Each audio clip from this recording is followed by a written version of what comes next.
Hello. Hang on. Hello, everybody. How are we all doing today? Happy Friday, or no, not Friday, Saturday. Happy Saturday, everybody. Because normally I do these model kit streams on Friday, but I do apologize for. Also, I'm drinking some milk while I'm here. No, sorry that I'm a little late.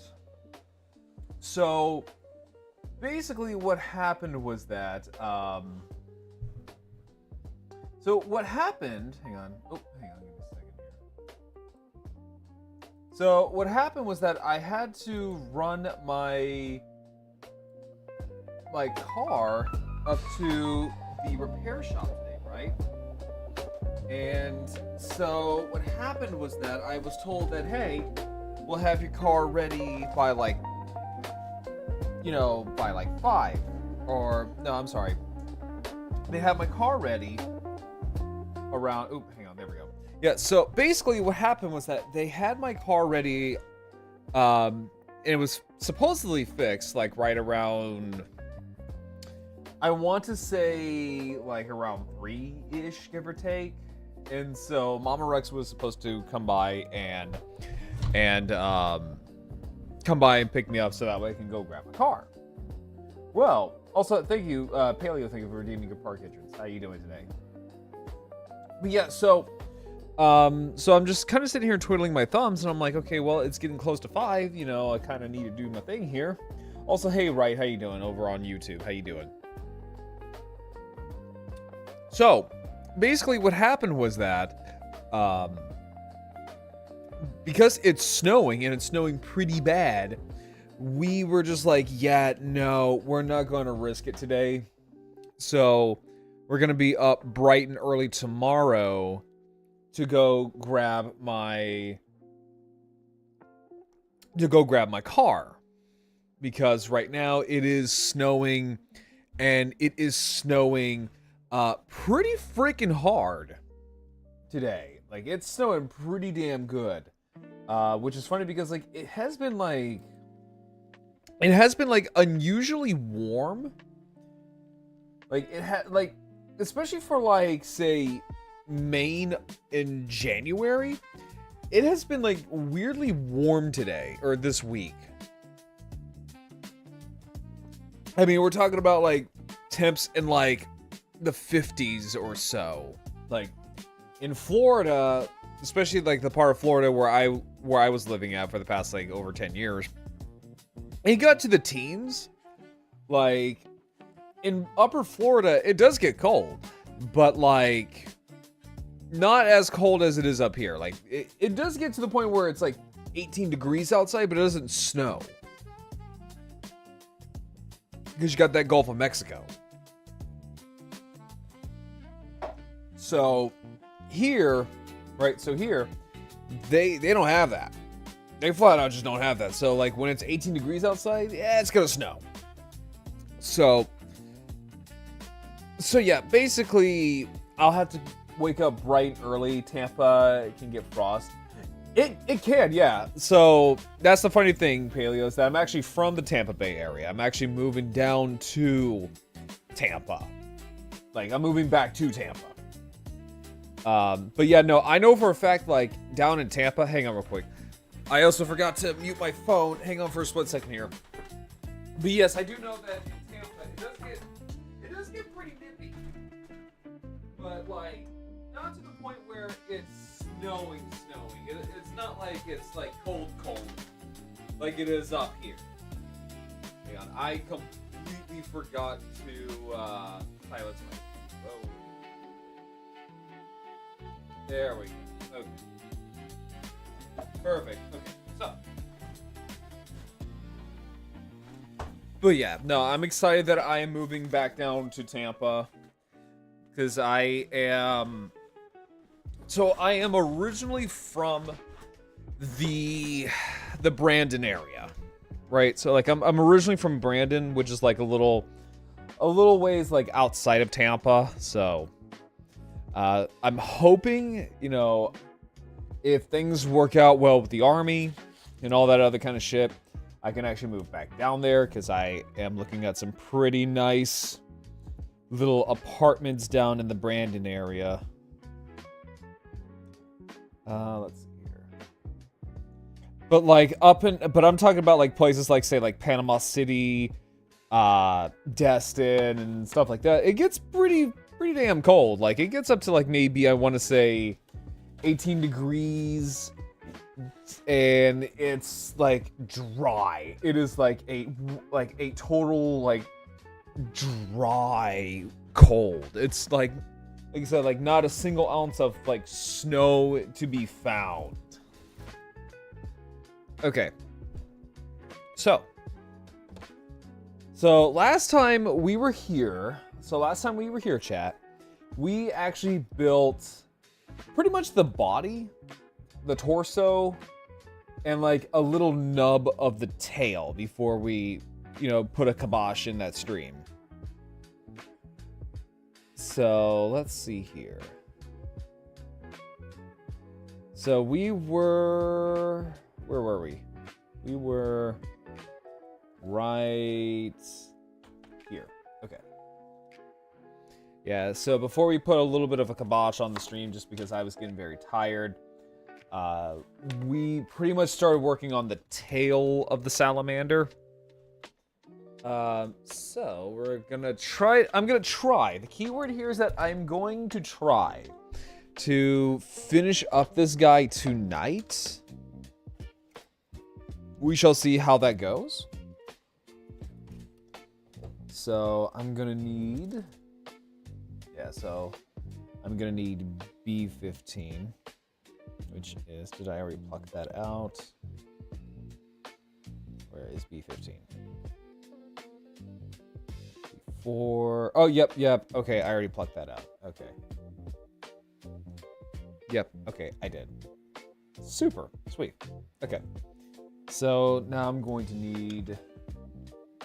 So this is pretty much just going to be the bees, right? So more or less this whole segment is just going to be the bees. So we're going to need B11. Yeah, so we're going to need B11 and B10.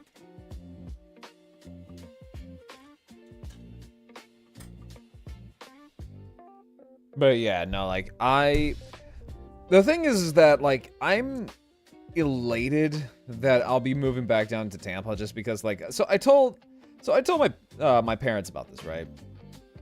I told them, I'm like, you know, the winter is fine.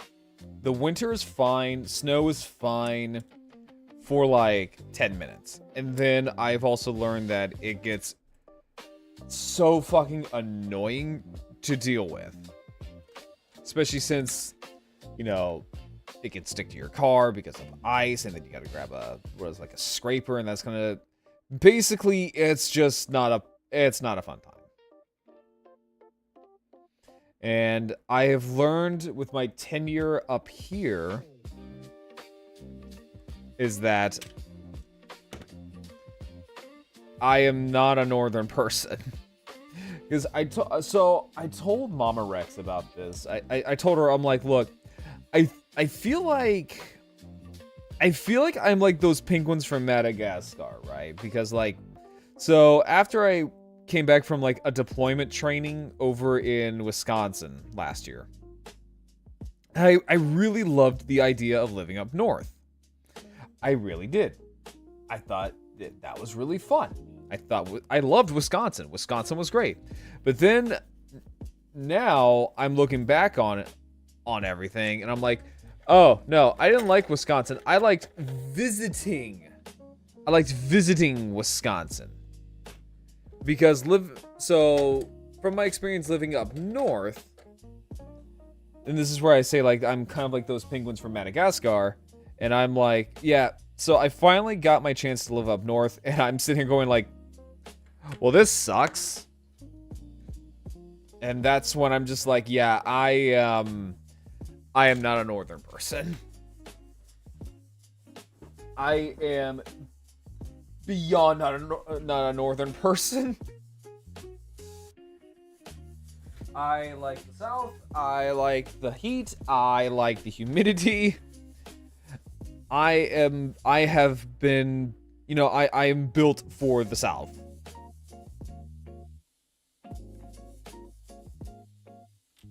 Like, I can sit here in the heat, you know, yeah, I'll be bitching about the heat, but then again, everyone bitches about the heat. But no, I'll be sitting here bitching about the heat, but you know what? I don't care. What 90-degree weather? This is fine. I know now in the 50s, now it's starting to, up here, it's starting to kind of feel a little bit more like Tampa during the winter.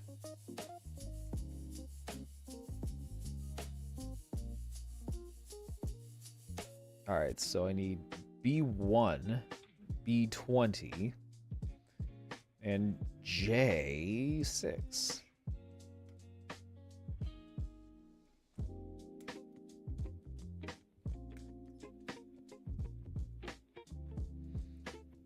See here, 20.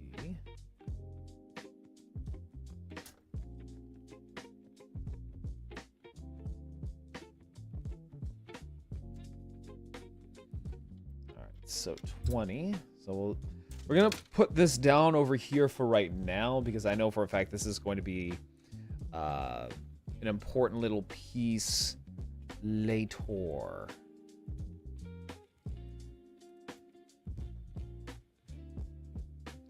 Okay, why is it... Am I missing a piece? I I feel like I'm missing something here. The answer is, what am I missing? Because it's not... Yeah, it's not telling me what I'm missing. But I know I'm missing something because it's got a big old gap right there. Got this big giant ass gap. I don't know if it's going to tell me to fill that up. Oh, it will. Okay, it does. It does tell me. I'm just sitting here like, hang on, let me see if I can fill this up real quick because this is going to bother me. Just because I'm looking at this big old gap. And it is annoying the hell out of me.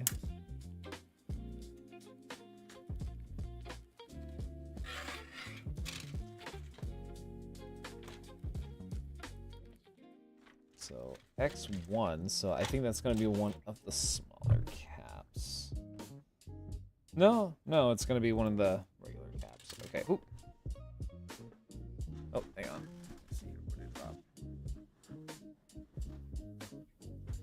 You know what? That's fine. We got more caps. We literally have plenty of caps to spare by the looks of this.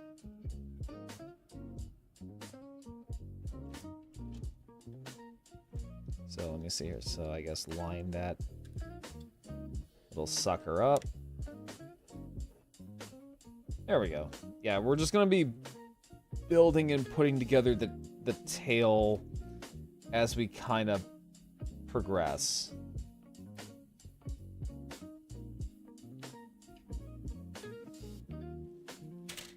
All right, so where was I?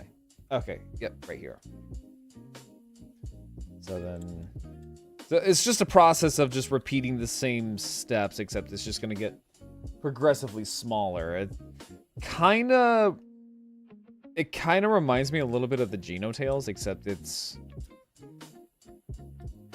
you know, not nightmare fuel. Like, if you've ever built a Genosaur's tail, like an HMM Genosaur tail, you will know suffering. It's also one of the reasons why I tell people, if you're going to get an HMM Zoid, do not, under any circumstance, start with a Genosaur. Do not make my mistakes. Because I started off, whenever I first started collecting HMM Zoids, I started out with a Blade Liger, and I started out with a Genosaur.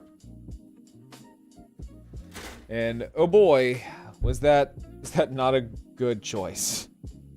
I'm going to be honest.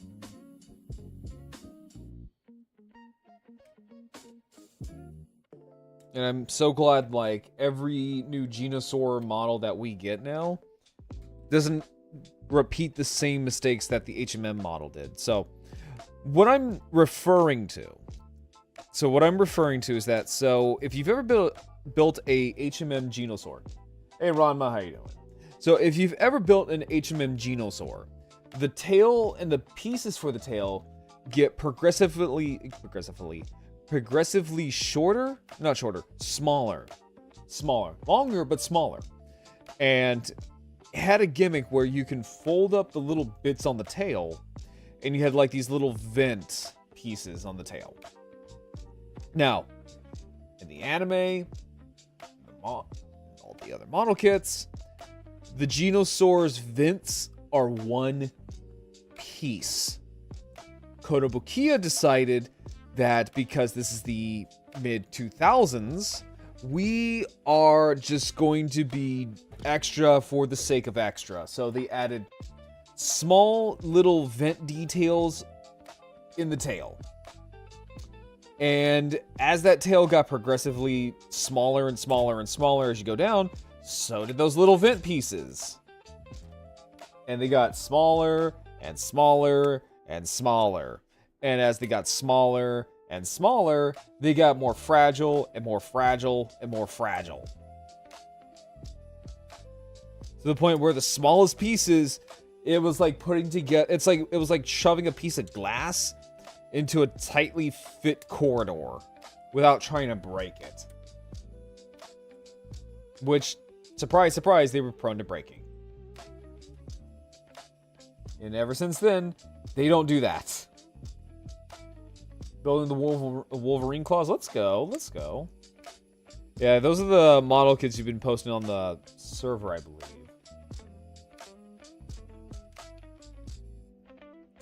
Okay, so... yeah, so what we're going to be doing is just kind of like pop out all the pieces that we need and just kind of dump them out.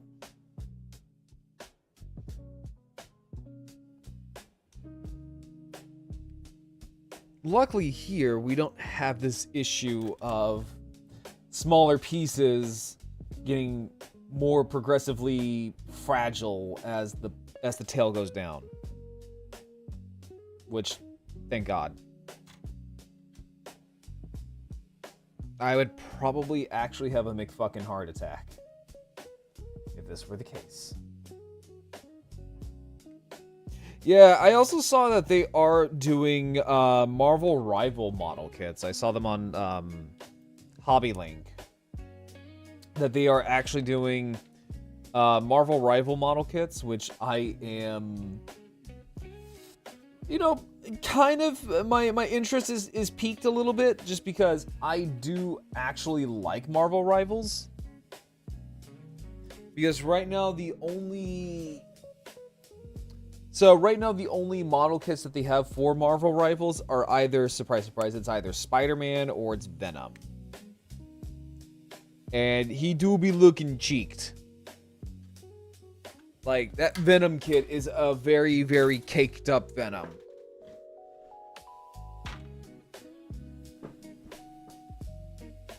Which I also feel really bad for Dalek. Because I agreed to playing Marvel Rivals with her, but I also forgot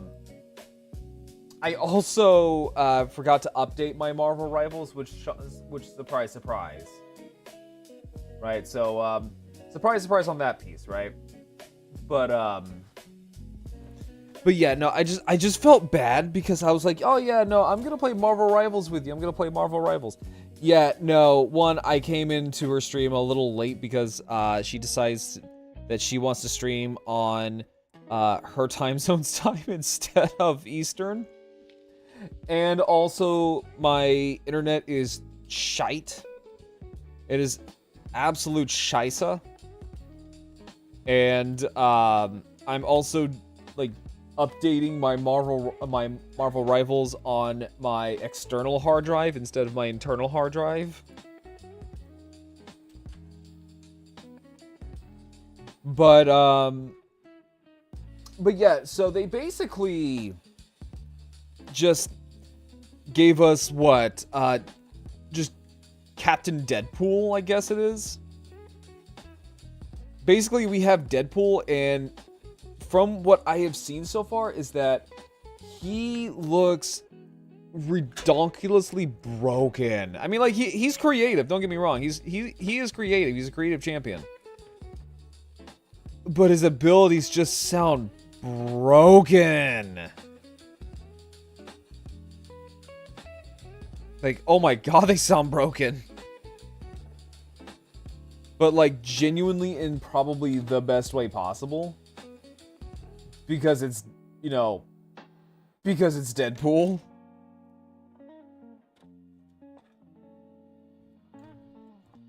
Let's see here. This isn't the first time I've seen this. Oh, that sounds kind of cool. Yeah, no, that sounds pretty cool. That sounds interesting.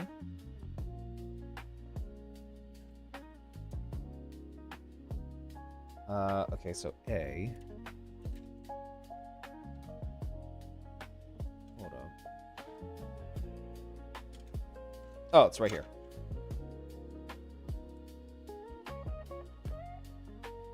No, that sounds interesting.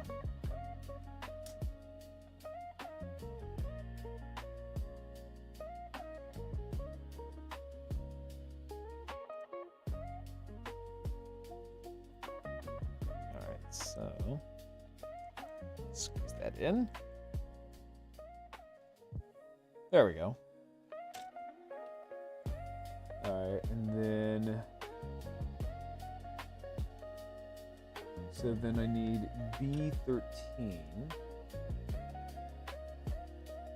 You know, it is funny, though, with Marvel Rivals, is that I never really fancied myself as a Marvel guy. I never grew up with Marvel.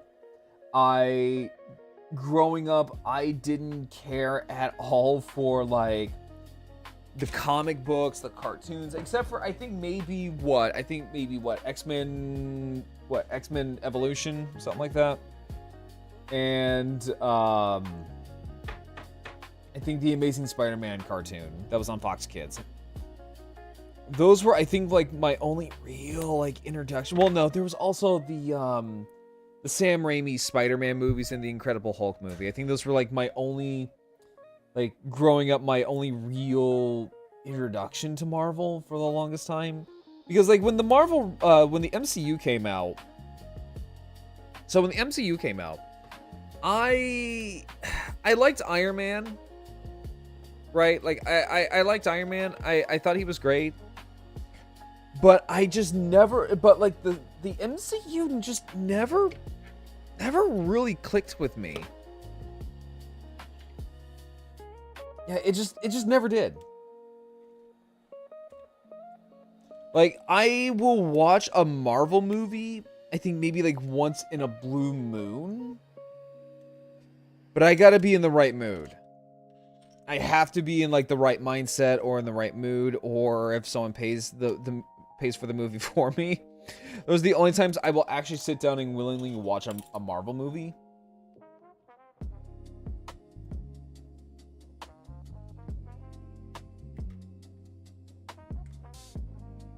But, like, outside of that, no, I don't really watch, like, Marvel movies all that much.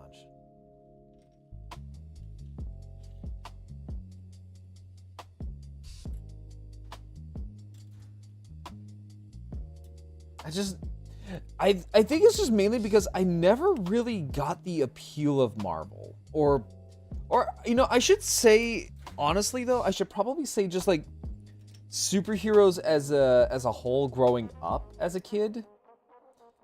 Because remember, I was the Power Ranger kid. I grew up with Power Rangers, with, like, barely any, like, real introduction to, like, American superheroes. It's funny because I always joke around saying, like, that's probably the reason why I'm into anime, and it's also it's the reason why I'm into anime. It's also why I'm into, like, Sentai and Kamen Rider and stuff like that.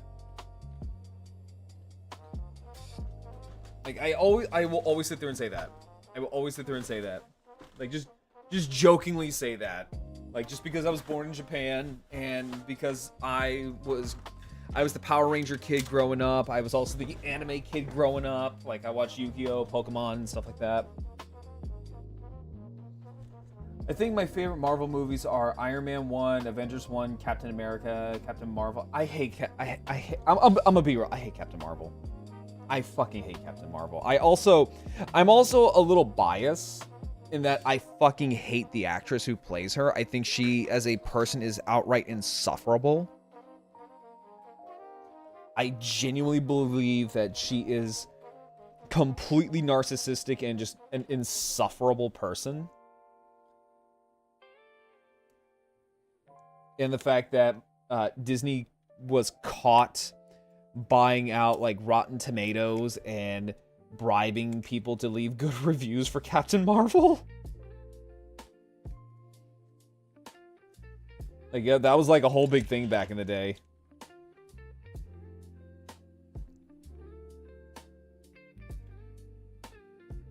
But, like... But no, I like Deadpool. I never saw the other Deadpool movies. I never saw any of the other Deadpool movies. Except for, like, Deadpool 1. And the funny story behind that is that whenever I was getting, like... So when I had, like, my DVD player and everything from my apartment, I was like... Because, like, most of my movies at the time, they were just, you know, Godzilla movies. They were tokusatsu stuff. I actually got rid of all my DVDs and stuff like that now because, well, I don't really need them because, well, I don't have a DVD player. I watch everything online, you know, all that kind of crap. So I'm just like, there's no need. There is literally just no need for that. I think my reason for why I liked it was because of the Flurkin and how it gave his Fury's eye patch. Okay, I'm gonna be real. I thought that was dumb. I'm in the camp that said that was dumb.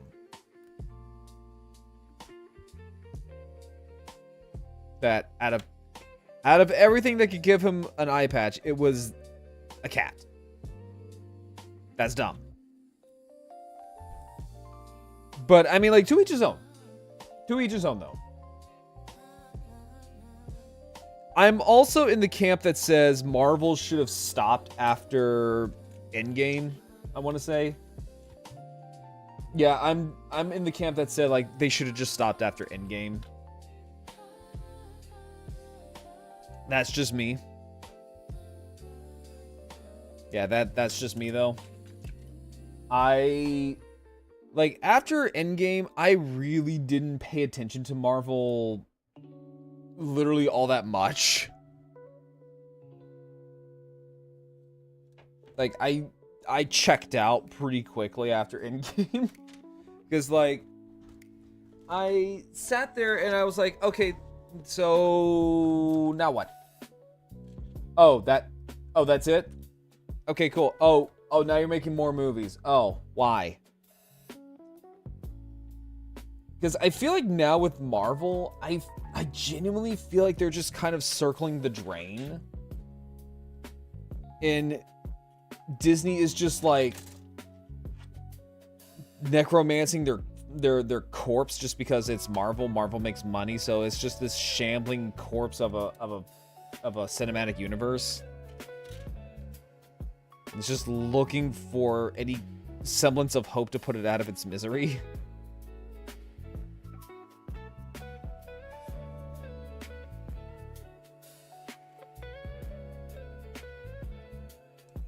Which Marvel at this point is just too big of a franchise to fail. That's why even though almost all the other movies that came out after Endgame bombed, it's still shuffling around like a zombie. Let's see here. Deadpool and Wolverine actually has Deadpool saying that they should stop making more. Really? Oh my god, that's actually funny. Okay, I'll have to... Okay, I might have to sit down and watch it now. Because I do love meta humor sometimes. But the other thing, though, that I don't like about Marvel movies nowadays is that, yeah, you had some characters that were, you know, pretty charming and snarky and witty. But also... that was also like one fucking character. Maybe 2 or 3 characters that were just witty and snarky. But now it's everybody. Everybody is bitter and snarky and trying to be witty, but it really just comes off as them just sounding really salty and bitter. I hate it. But no, if you know, it's bad when even the movies are just like, yeah, can we just stop, please? Like, okay, I feel like you should keep going with Marvel, but I feel like you should at least take a break. Like, for God's sake, take a break. You've been going on now for nearly what, 4 years at this point? Yeah, give it a break. At least take maybe like 10 years. At least 10 years. Right? Like, at least take 10 years off.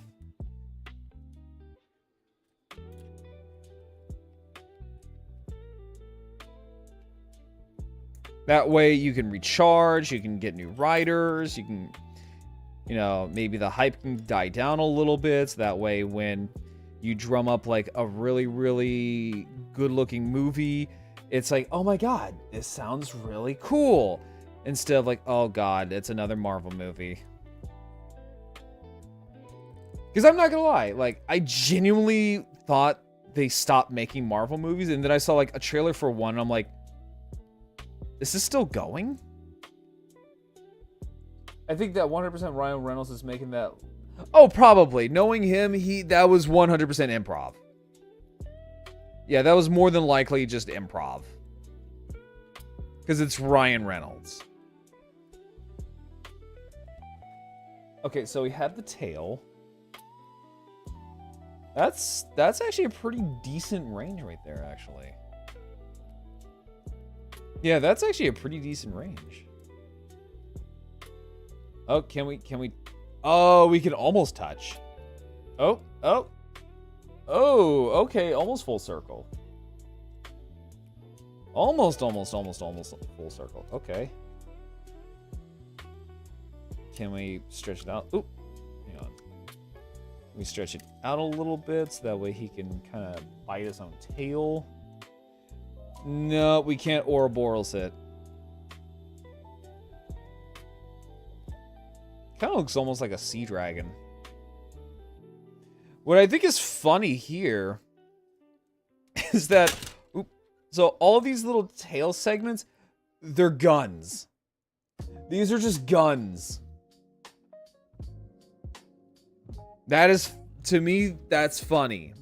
That this tail is literally just bristling with guns. And this is why I just love Zoids so fucking much. It's just because it's full of this absolute nonsense. Like, you don't need all of these guns. But you have them anyways.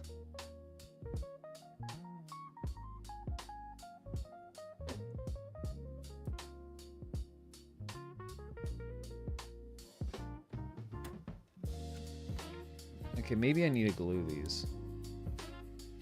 No, looks like that's a pretty snug fit. Alright, so I'm gonna pop one off of here.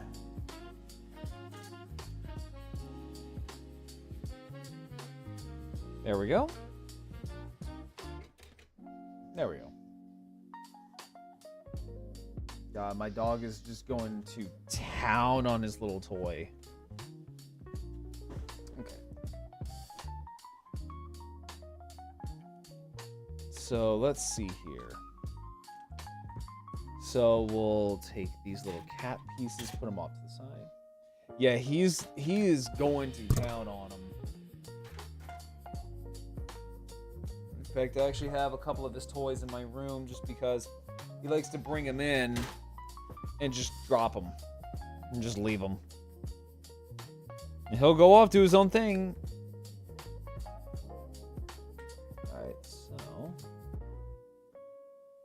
Alright, so now we are building the main little guns on his wings. So, yeah, it looks like we are building the wings. Yep, so we're building the wings right now.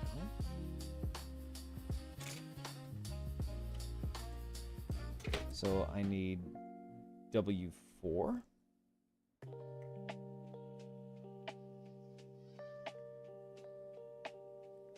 there we go.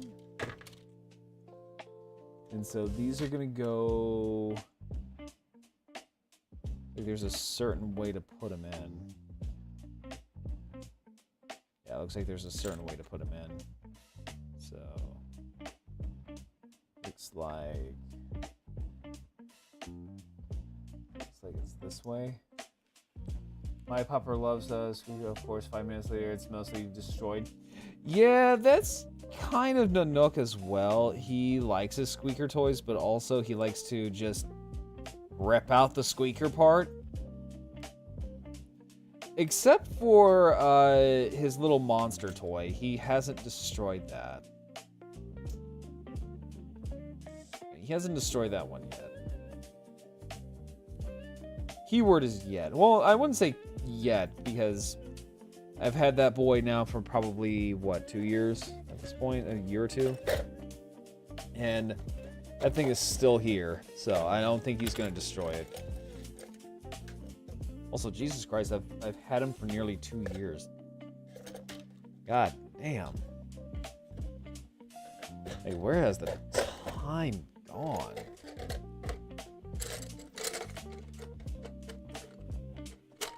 There we go. Just in case if I need to pop something out. There we go. So just in case if I need to pop these out. Which I looks like I do. There we go.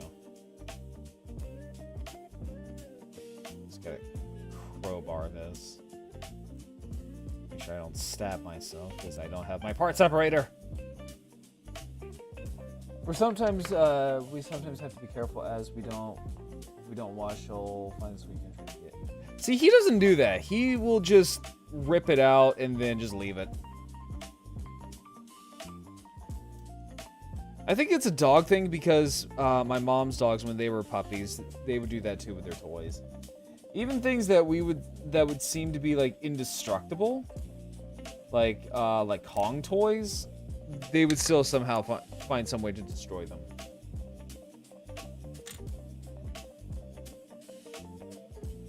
Also, chat, another thing is that I also put an order.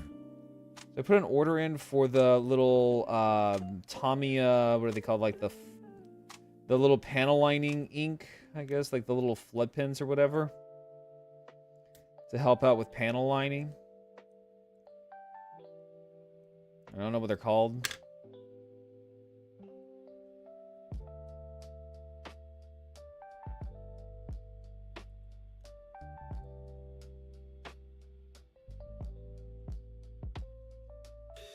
My favorite part separate is the one. I don't know what you're talking about, but okay.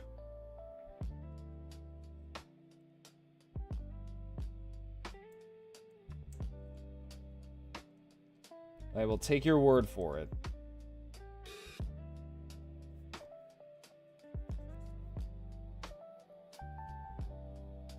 Tamiya, yeah, I got that, and I also got gray. I didn't get the brown one just because I don't really use brown all too much. But white and gray I use a lot, so I decided to grab those.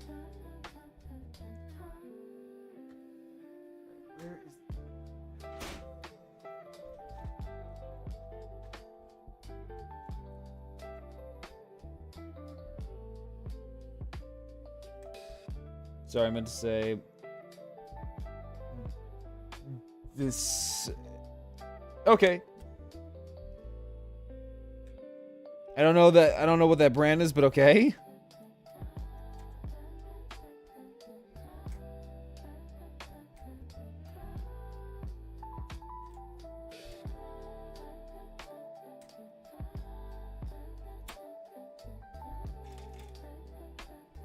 Let's see.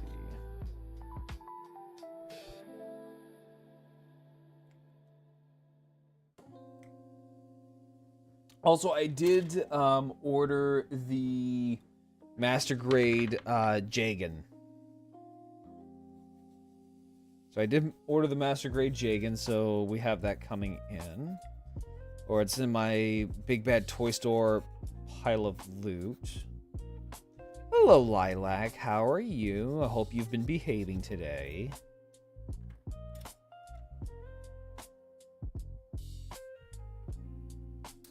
There we go.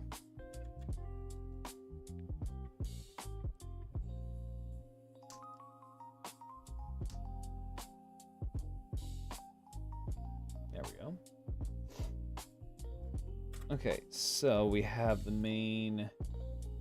Does it feel very good? So yesterday. Oh, I'm sorry, Lilac. Well, get in here and get all comfy because we're building a model kit. It's a very big model kit. But we're building a really fun model kit, and I think you're going to probably like it. Because right now, I am currently really enjoying this build. Let's see here. So now I need D19. Is it D or H? No. I don't need H. I need D. D. Here we go. Yeah, being sick is no fun. Alright, so... Okay, so these like little rings for the cannons. Hey, Legend, how you doing? I think you have a Graro reactive in your Graro model. Do I? Oh, yeah, I do. Oh, shit, I didn't realize that. Thank you. Yeah, thank you for pointing that out. Yeah. There we go. Didn't realize that. Yeah, I guess I had that on from the last time someone was complaining that my internet was not being really great, so it's like I don't know what to tell you. I can't control the internet.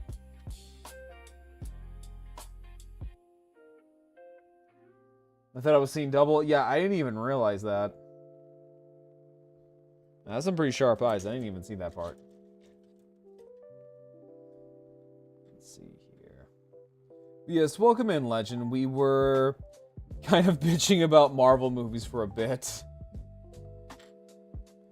Because I was mentioning that I never really grew up with Marvel all that much. Although I do remember, so funny enough is that I do remember the original Sam Raimi Spider-Man trailers. So yeah, I think everyone's been having it. No, mine's been having a bit of a problem. Like, since I moved up here from Florida, my internet's been... Well, no, I take that back, actually. I think it was, like, after my PC... not PC. OBS. My OBS had an update, right? And ever since after that update, my computer... Or, not my computer, but my internet on my OBS has been, like, wibbly-wobbly all over the place.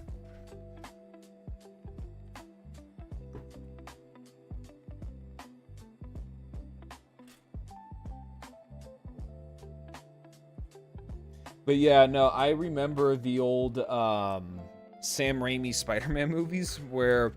So, if you're too young to remember, so back in the day, Sam Raimi made an initial trailer for Spider-Man, and it was Spider-Man swinging through New York City, and I think he webbed through the Twin Towers before resting. I think it was on the Empire State Building, if I remember correctly. And, well, we kind of know what happened to the Twin Towers. So after that, I think that trailer got pulled or got heavily censored because of that. For very good reasons. Yeah, awkward time with all of those trailers and movies. Yeah, like, not even things like Pokemon were safe. Yeah, not even Pokemon were safe, because they had to, I think, ban one episode where a kaiju-sized Tentacruel crashed through a building. Like, hell, I think even Power Rangers had to censor something. Also, do want to get the plugs out of the way. Yes, I am an affiliate with HobbyLinkJapan. HobbyLinkJapan is your #1 hobby store in the world for all of your anime figure and gunpla needs. Use chat command code !HLJ take you directly to the website. If not, then there are the panels down below. They do ship all over the world, and the best thing about HobbyLinkJapan is that it all comes straight from Japan. Also use chat command code waifu, because I am an affiliate with Waifu Wares, which use my code GRAROBROWN at checkout. You do get 15% off on all of your online purchases. I think it's a lot of companies just did it out of... They did. No, like, they really, really did, because back in the early 2000s, patriotism was very, very, very high. And, yeah, it wouldn't go over well if you showed, you know, 2 buildings that look like your beloved landmarks just got, you know, razed to the ground with, you know, and thousands of people dying. So, I mean, yeah, no, I can totally understand why. I mean, to this day, there are still people who are very patriotic. Me, I am a very, very proud patriot. Love my country.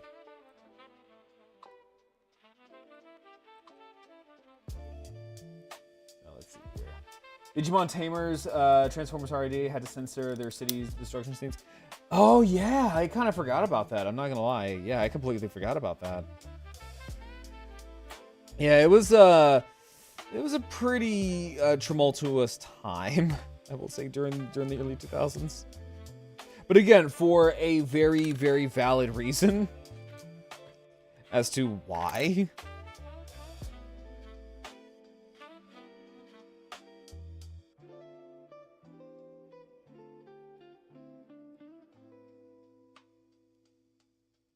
Let's see here. There we go.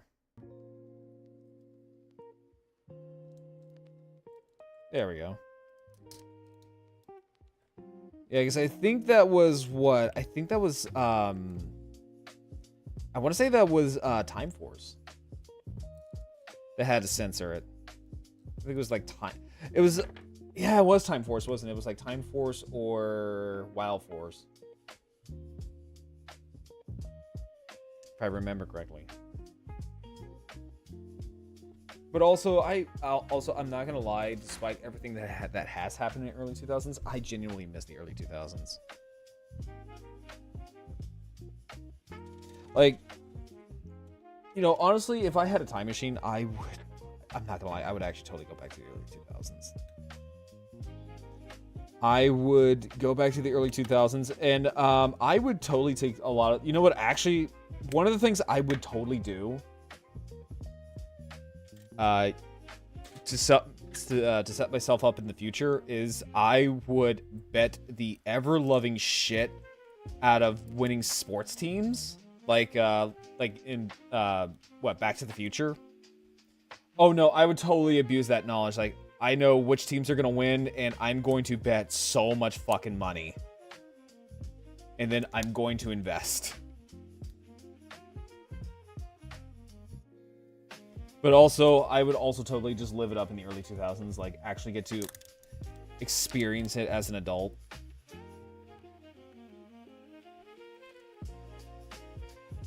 Because I think the early 2000s were probably like the last great hurrah of like original pop culture. You know, before the age of the remakes and the sequels bullshit. Could always go with the old reliable and tell someone to invest in Google. Yes. No. Honestly. No. What I would do, I would go back in time, tell my mother, like, hey, don't got a whole lot of time, but I'm going to tell you, invest in Google.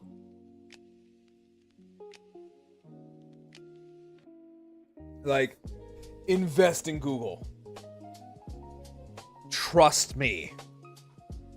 You will not be disappointed. Hell, invest in Apple. Invest in Apple, invest in Google. Trust me, you will thank me later.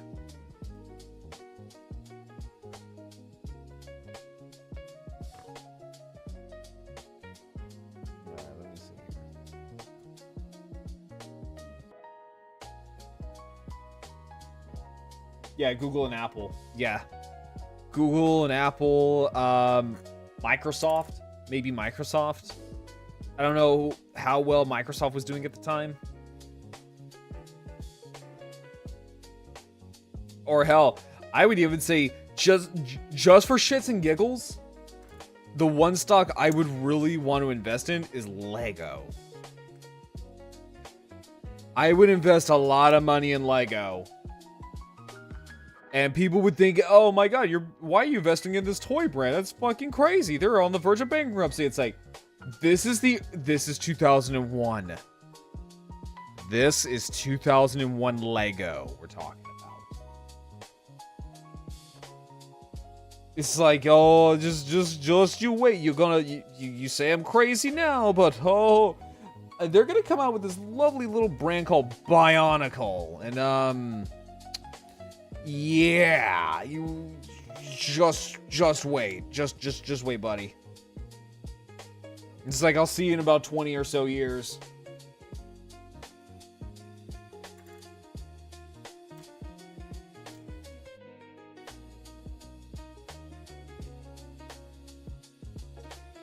Like, I wouldn't sit there and be like, oh, well, if I had the time machine, I'd go back in time and kill Hitler. It's like, no, I wouldn't do that. Why? Why would I do that? Why would I do that? No. I am going to invest in going back in time and setting my family up for success.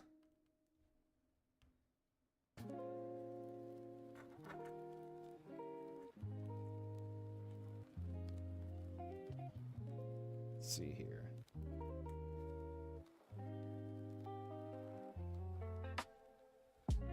These are tiny. God damn, dude.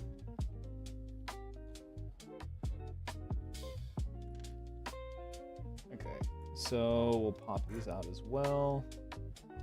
Because these are going to be for, like, I guess, little turbines. Alright, so then I need L. Where is my L? Here we go. Okay, perfect. But no, genuinely, I would love to go back to the early 2000s and actually get to experience it because, like, it was a fun time. Like, genuinely speaking, the early 2000s was really, really fun. I missed the style, the trends. Everything was a lot more creative back then.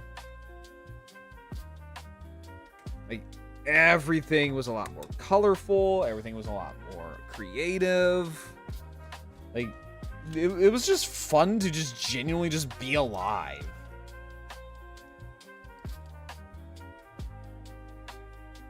You didn't really have to worry about shit. Yeah, there wasn't this thing called social media, or it was just like barely in its infancy. You didn't have to worry about streaming. Like, trust me, like, if you go back in time and you start talking about, like, something called, like, streaming, they'll probably look at you like you're fucking crazy. They're gonna sit there and be like, what the fuck is a VTuber? Like, what the fuck is that? Because, like, I think at the time, the only thing that the public knew about something that comes remotely close to a VTuber, I want to say is the Gorillas. Yeah, I want to sit there and say it was the Gorillas. I think it's like the closest thing you got to like a VTuber back in the day.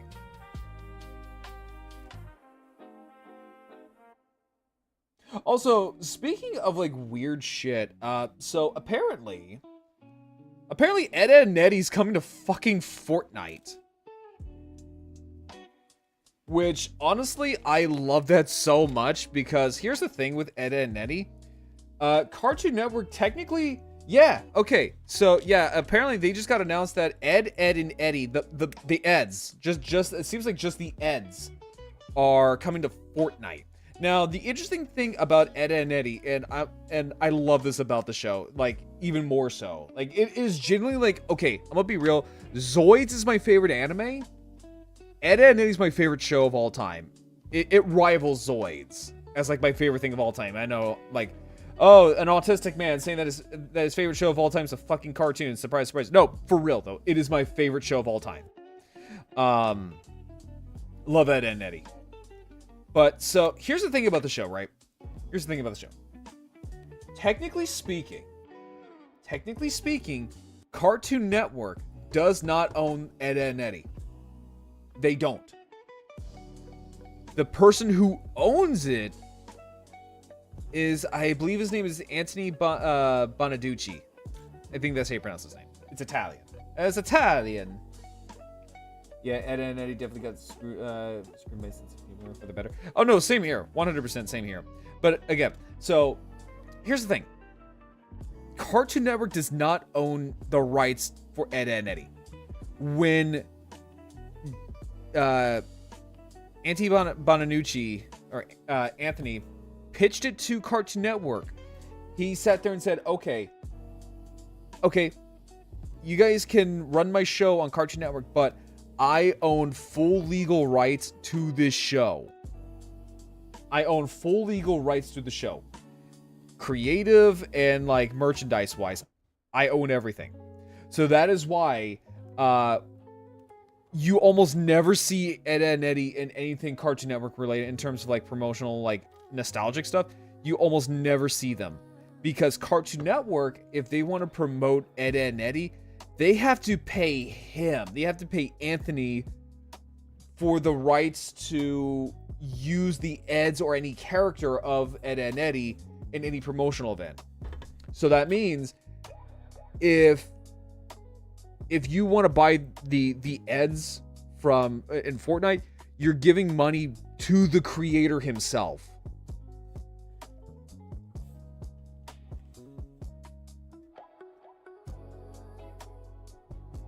I love that. I absolutely adore that so much. That you are not giving Cartoon Network a fucking penny. You are not giving them a penny. You're actually putting money back into the pocket of the person who actually owns it. Because that's the thing with cartoons, right? So that's the thing with cartoons. Is that if you want to pitch a show to Cartoon Network, you basically give up full rights of ownership to the show. Like Steven Universe, for example. I love using Steven Universe because I fucking hate Steven Universe. So if, say, Cartoon Network wants to reboot Steven Universe, right? Also, welcome back from Ad Break Baby Jail, everybody. So here's the thing. So if you want to pitch a show, like, so let's just say hypothetically they want to reboot Steven Universe. And they want to reboot Steven as a straight white man who has blonde hair, blue eyes. Garnet is he's like a black man that looks like Chef Rush. Pearl is a porcupine who likes to shove papayas up his ass. They have full right to do that, and Rebecca Sugar can't say really anything about it. Now, Ed, Edd n Eddy, if they want to reboot Ed, Edd n Eddy, they have to run that by Anthony Bonaducci. Like, hey, we want to pitch you a reboot of Ed, Edd n Eddy. Because again, Anthony owns all rights to the show. And again, I love that so much. It's one of the reasons why, to this day, Ed, Edd n Eddy is still one of my favorite. Is my favorite like show of all time. Just because the creator sat there and said, "No, I own my own show."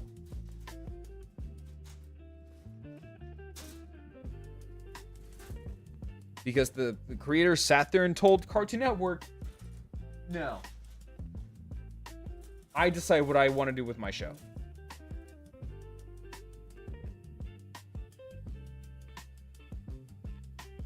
And that's so based. So yeah, I will totally buy an Ed, Edd n Eddy battle pass just so that way it goes back to the creator. And also what's weird is that we're also getting a VTuber collab in Fortnite as well. With fucking Kizuna Ai is in Fortnite.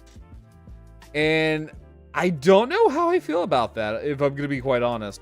Because of the fact that, like, okay, out of all the VTubers you put in Fortnite, you chose Kizuna Ai. You chose Kizuna Ai. Not, Mori Calliope, not, fucking Bibu. Who I think Bibu is probably the most Zoomer member of HoloLive. You went with Kizuna Ai. Okay. That's cool, I guess. You know, go off. I think I was technically the first, or the... No, I think she's the only one that's in Fortnite right now. She's the only VTuber. And the Zoomers are misconstructing the AI portion of the name. Yeah, I mean, like, it's a play on of the word AI, because that's kind of like her whole shtick, is that she's like, she's an AI. She's an artificial person. Like, that's literally like the whole point of her character. She's not actually AI. She's mocap by a real person.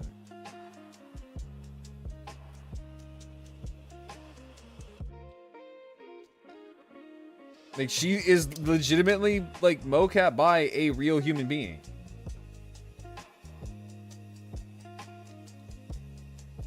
I mean, you could literally go to her YouTube channel, for fuck's sake.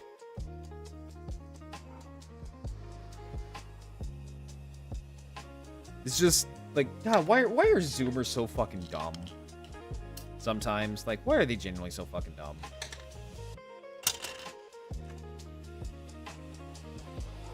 With all their fucking avocado toast, 6-7ing, and I don't know, gigamaxing. I don't know. I sound like an old man, but no, like, I don't get Zoomer shit.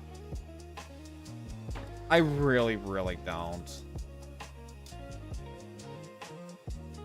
God, whenever I become a dad, it's gonna be funny as hell.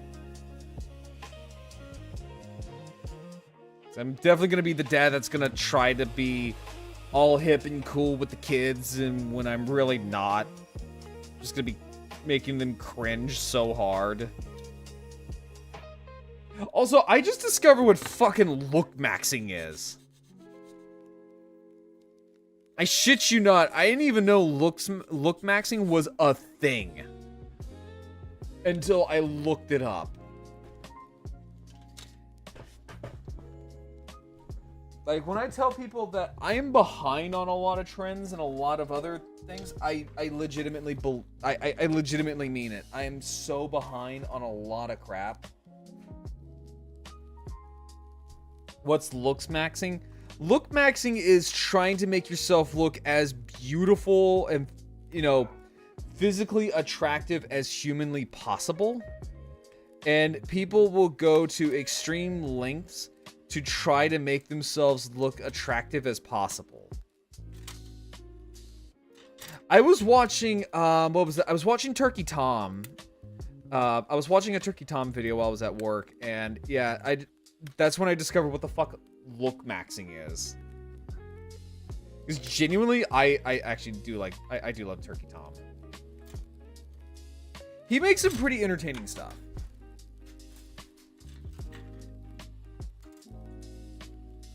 But yeah, apparently there are a lot of, like, extreme lengths that people will go to make themselves look conventionally, like, as attractive as possible.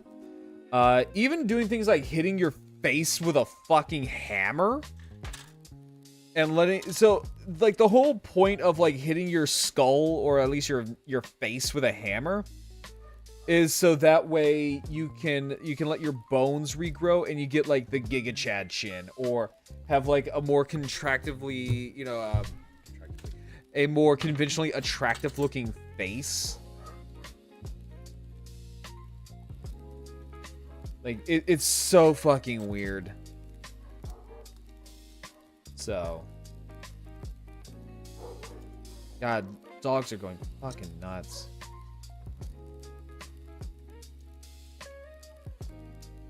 God, I just cannot wait to get my own place again.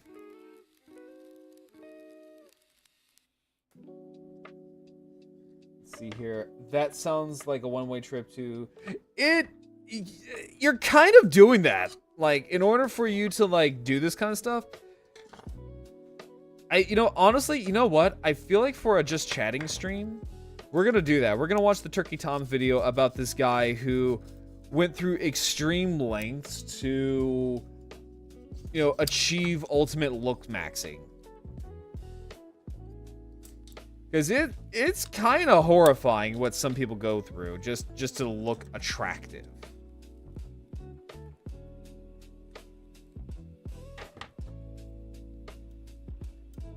Okay, like I guess the days of just going to the gym to work out and grind I guess are over.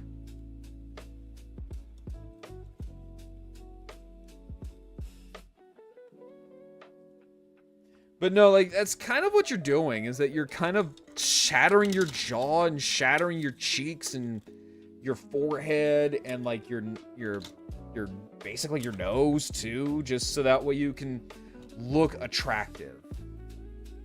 Even if you are already, like, moderately attractive,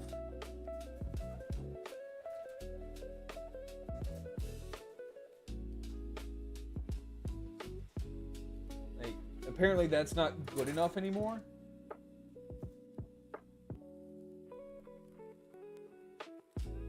I know there's one guy who put a lot of subdermal and... Yeah, that's just one of those weirdos. I'm gonna be honest. Oh, this is... Yeah, that's like one of those weirdos that believe like they are like a whole nother species. Like, I believe I'm an alien. I believe I'm secretly a cat. And I go by, I address myself as a rabbit, and I address myself as Bun Self. It's like, what the fuck are you talking about? It's like, dude, what? No, you're a fucking person. You're not a rabbit. Stop it. Get some help. Like, genuinely.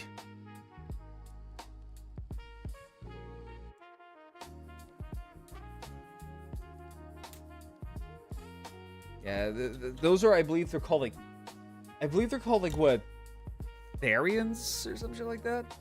They're in the early to like mid 2000s. They had another name. It was called Otherkin, where they genuinely believed that they were like a whole nother species or some bullshit. Like, it's kind of scary.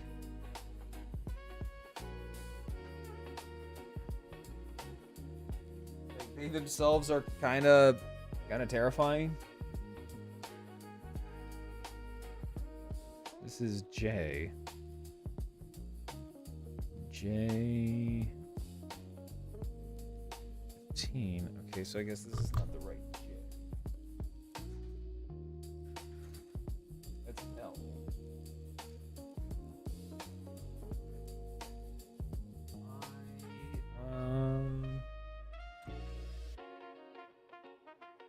Or it's like those guys that try to like make themselves look like a lizard?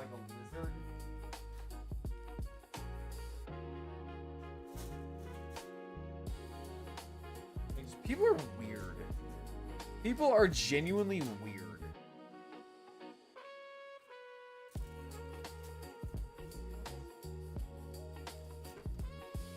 Oh no, I'm sorry. I don't need J. I need I. I was thinking, going like there is no other J. Like what else am I looking for?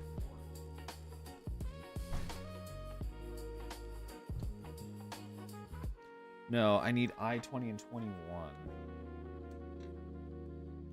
I mean, like, hell, if you want to... Here's the thing. If you want to sit there and go, like, I feel like a whole nother thing, instead of getting surgery, just be a VTuber.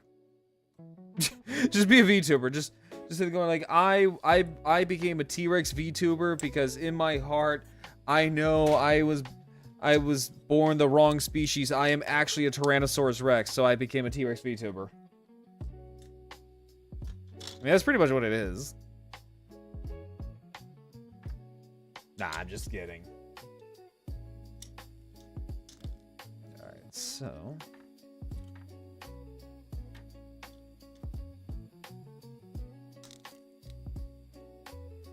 Now, if anything, VTubing's more or less like the ultimate form of cosplaying. Because honestly, because I'm gonna be real, honestly, you spend just as... That's the thing that kills me. Right, so that's the thing that kills me, right? Is like, I would sit here and gripe about, oh my god, I gotta spend this much money on a fucking cosplay. But then I'm like, wait a second. I'm literally doing the same thing, except it's just, but it's just as a VTuber. Like, just think about that. Like, VTubing is the ultimate form of cosplaying, except you're doing it all the time instead of like maybe once or twice a year, where you just climb into a costume and you suffer the insanity of like con heat and dealing with con funk, especially in the car dealership room. Look, I don't want to generalize, right? I don't want to generalize, but seriously though, every single time I go to a car dealership room at a convention, it reeks to high hell. Hell, I bet you $20 if you shoved Nurgle in there, he'd make it smell a little bit nicer. If you've been to a con, you know what I'm talking about. It's actually like the only real room at a convention I really don't go to unless if I really have to. Just because it fucking smells.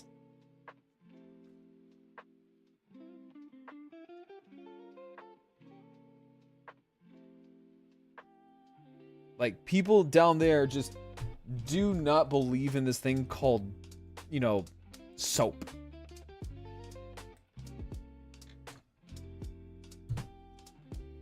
Magical little thing called soap.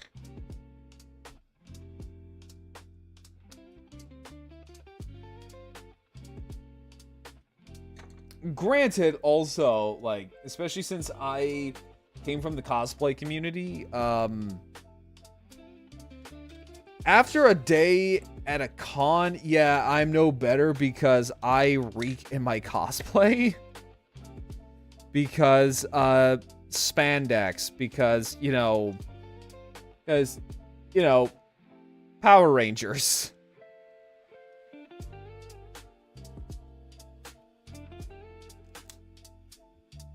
Yeah, because, you know, Power Ranger cosplay and all.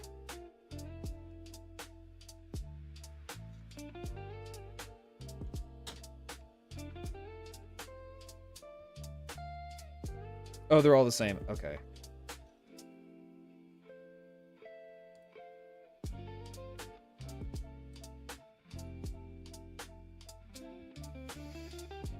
Okay, so yeah, these are all the same.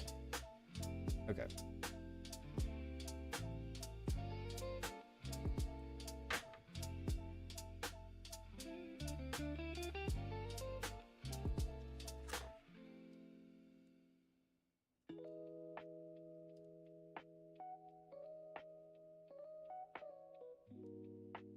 There we go.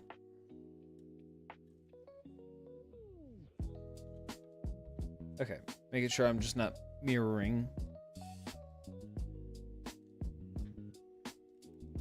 Also, with like brain rot talk, I'm not gonna lie, I had to drop a couple of soldiers just because they were speaking of brain rot. I'm like, look, I don't got fucking time for that shit. Just beat your face, please.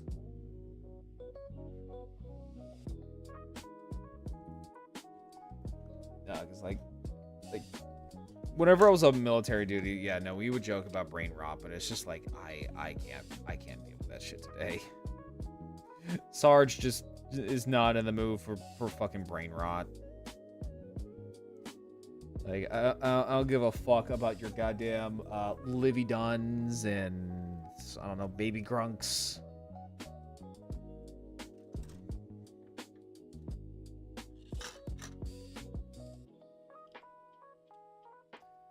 Okay, so how does this go? Oh, okay, so it goes in like so?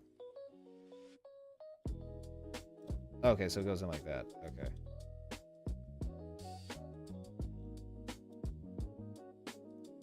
Oh, that's kind of an unnecessary detail. Like, you really could just chop that out and it really doesn't make a difference, does it?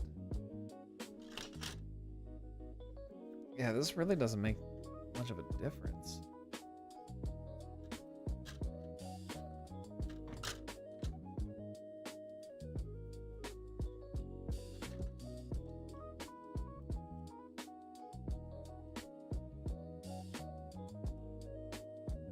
Yeah, that really doesn't make a difference. It's just like a small little tiny piece that really is just gonna get closed in. D16 and 4.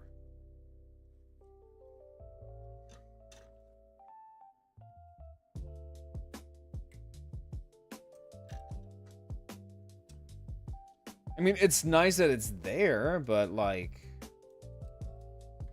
it's not really needed.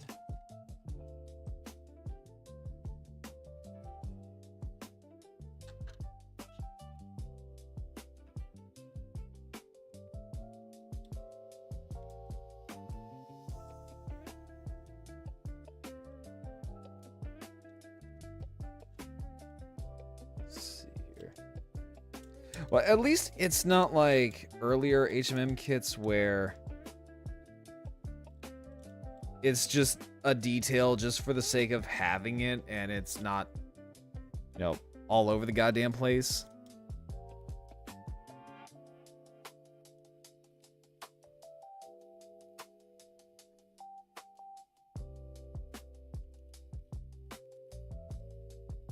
Yeah, I would say this is probably maybe on par with, like, say, not a master grade, probably a perfect grade. This is definitely one of the Zoids that does feel like a perfect grade.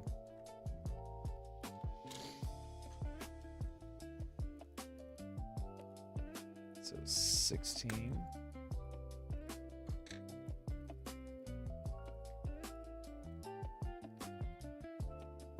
And then 4. I gotta do it on the other side as well. Again, not really so much of a detail. That's really not really much. Oh.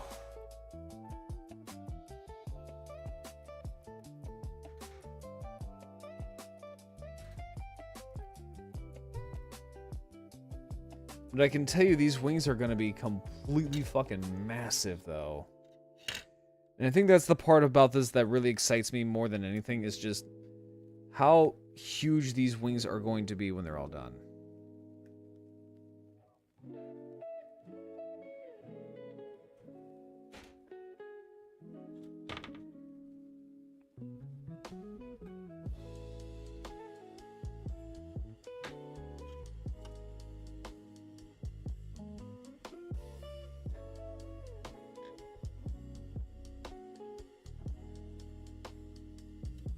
There we go.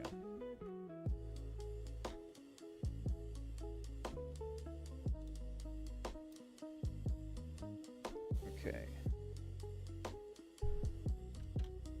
Where is that other piece that I had? There we go. There we go.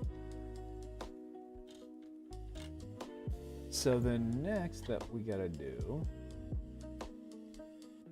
it's like grab, looks like the tip of the wings. So it looks like we are making the tip of the wings. Grab both of them. Because I think probably after this. Yeah, because I'm gonna try to finish this tonight. I'm very, very dead set on trying to finish this guy tonight. So I do want to try to take some pictures of him when he's done.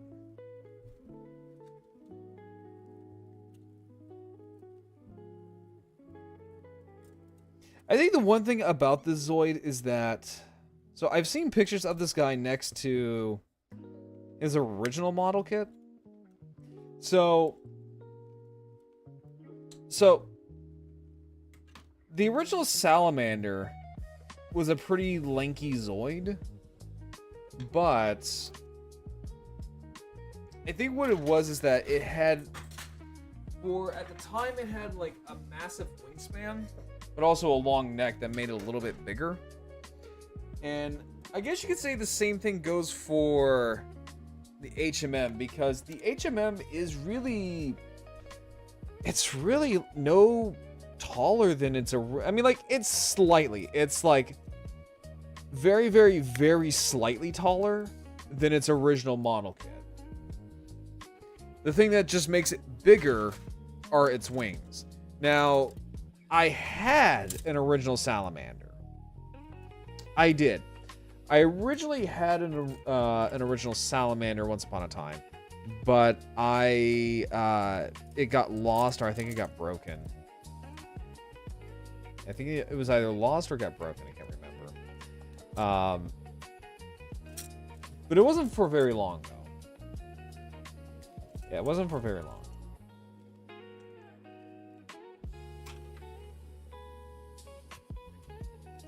But from what I'm seeing is that I think the thing that makes it stand out a lot more outside of being a HMM Zoid is its wings, because it looks like this guy's going to have absolutely gargantuan wings. I believe this is definitely the widest. I don't know the longest, but it is definitely the widest wingspan of any Zoid. Which I think this also makes it the tallest of the HMM Zoids. So I know with Gogulus, I know with that one, it is... So the Gogulus, in terms of sheer size, Goguluses are the biggest Zoids Kotobukiya has to offer. So it looks like here, these are the tallest. Now, this does give me some hope that maybe, just maybe we'll see an HMM Ultrasaurus. But I wouldn't get my hopes up. Well, I don't know, because we are getting, it's very obvious, but we are getting a AZ Ultrasaurus to go with the AZ Deathsaur. I kind of figured the Ultrasaurus was right around the corner. Just because normally when you think of either or, the other is not too far behind. Since they are, I guess, like, if I remember in the battle story, they are rivals. And even in the anime, they are kind of like opposites of each other.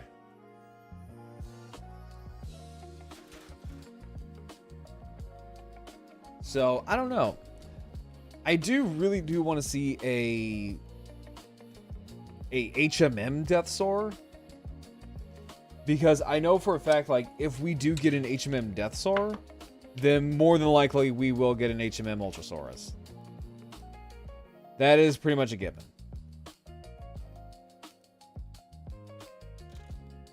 And considering Gogulus is sold out super fast. I mean, Gogulus is sold out really, really fast. It doesn't matter what release you gave it. Oh, it's sold out like hotcakes. People love the Gogulus. So that should give credence to maybe a HMM Deathsaur will actually sell.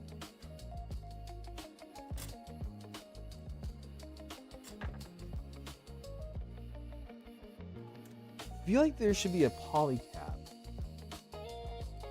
It really does look like there should be a polycap. Hang on.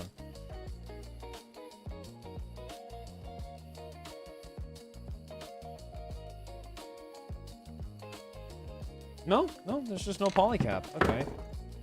That's a little odd. Because there is a groove here. There is a groove here for a polycap. I don't think there is one. Or it might just be the grooves for the cannons.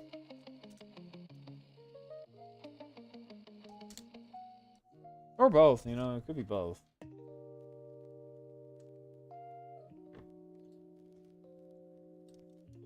And according to Phobos, so according to my good friend Phobos, it does sound like at least people over in the UK are customizing this guy to look like Krark, the Prince of Darkness.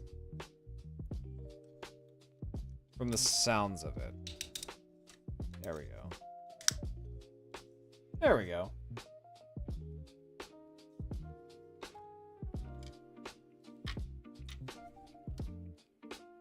So yeah, it does seem like the salamander sold out really well.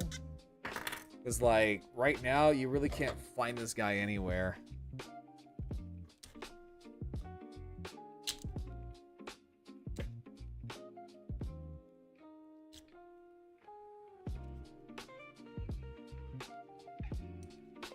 There we go. Perfect. Okay. So flip that around. Let's put that little cannon right there. So we'll... Oh, wait. Hang on. There are... Okay, so it looks like there's 2 little extra pieces to put on these wings. So 11. So it's this. But I can totally see, what is it? We will more than likely get like a Salamander Mark II release, which is just like a silver and gold variant of this guy. That does come with the hyper cannons or super cannons. I can't remember what they're called. I think they're called the hyper bore cannon.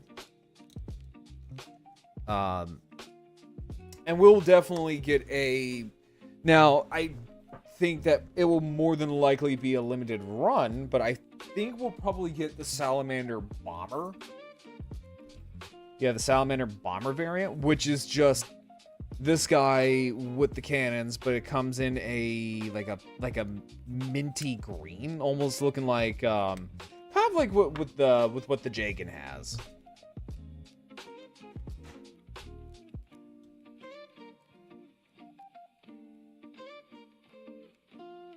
Yeah, it kind of has a color scheme like the Jagan from Gundam Unicorn.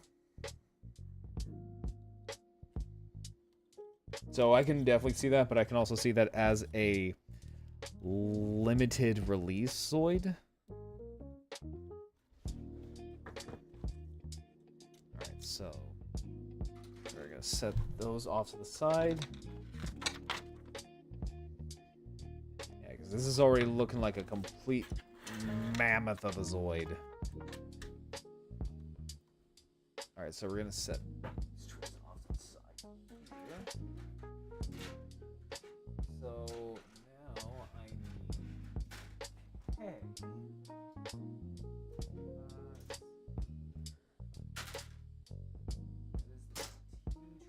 Here we go. K. And it looks like K is... So looking at K looks like it is going to mainly be composed of what will probably be the wings and maybe a little bit of the legs. Just by looking at it.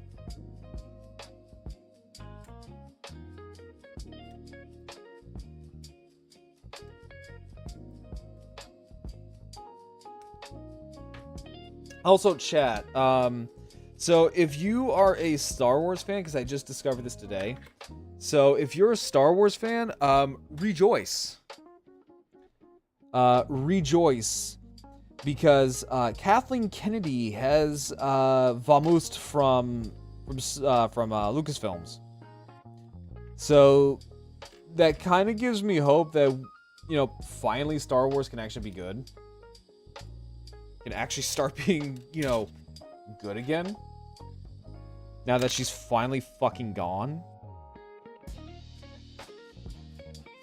And my biggest thing with, hopefully with Dave Filoni, because he did a really good job on the Clone Wars, I really, really do hope that he learns from Kathleen Kennedy and doesn't make the same fucking mistakes. Because I am, you know, I'm sticking my neck out here. I'm like, okay, well, I'll give you a chance. I will give you a chance. Please do not fuck up.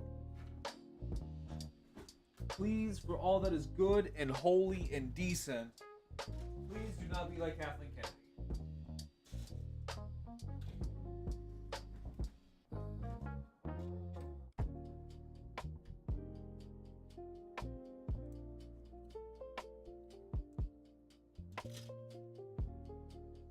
Because it is actually kind of astounding that this woman has taken so many properties from George Lucas and just completely butt-fucked it into the ground. And still has a job. It's like, how's that even possible? Considering that almost everything that she has made for Lucasfilms has bombed. And has bombed hard.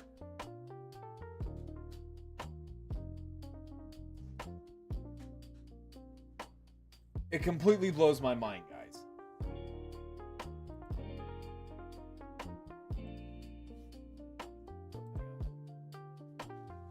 Okay, gotta adjust myself here.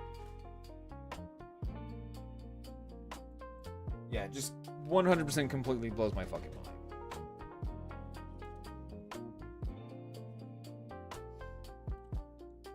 But because of how damaged Star Wars is as a brand, I don't know. I honestly don't know if Star Wars can be saved.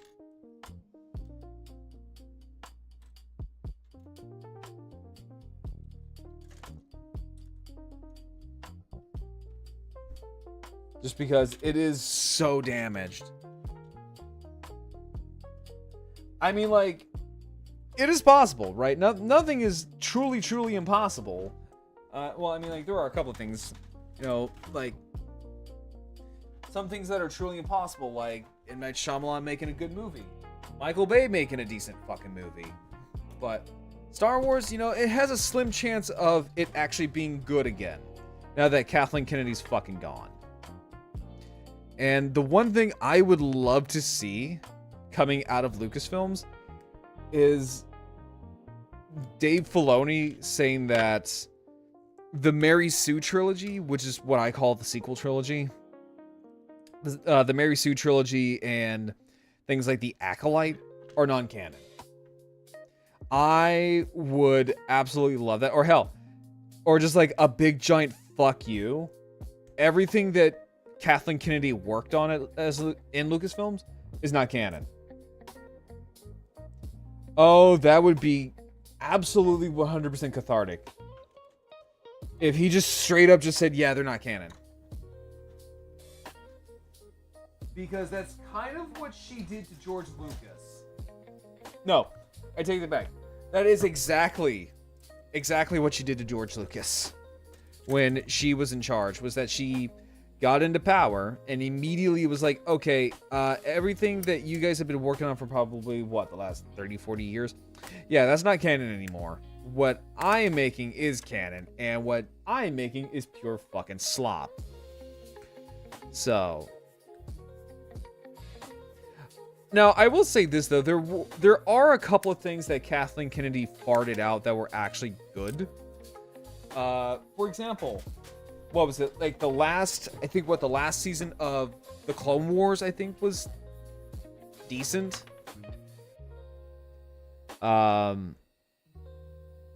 What else? Rogue One was good. Rogue One was actually pretty good. And that's it. that's really it. The Mandalorian, I haven't really watched all the way through, so I can't really say much. I don't quite care for The Mandalorian, if I'm going to be honest. Hated the sequel trilogy by all reports. Oh, absolutely he did. Oh, abso-fucking-lutely he did. Considering that he spent, nearly 40-something odd years building up all this lore just for Kathleen Kennedy to completely fucking fart on it. And go, nah, my canon's better than your canon. And it's the reason why I refuse to call it the sequel trilogy. I call it the Mary Sue trilogy. To this day, I outright refuse to call it anything other than the Mary Sue trilogy. And like, if you even take out, like, the god of Mary Sue's, which is Ray, it's just bad. I mean, like, it is genuinely just bad in terms of storytelling. It's bad. Like, I will say this in all honesty. It's bad when you can make Michael Bay look competent. I'm gonna be flat out honest. It's bad when you can make Michael Bay look competent. It's bad when you can make M. Night Shyamalan look competent. It's bad when you can make Paul Wes W. Anderson look competent. And that dude spends millions of dollars writing fan fictions about his wife.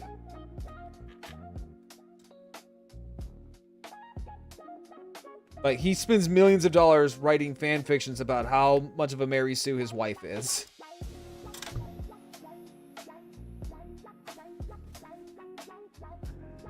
It's bad when you make those chuckle fucks look like competent movie directors.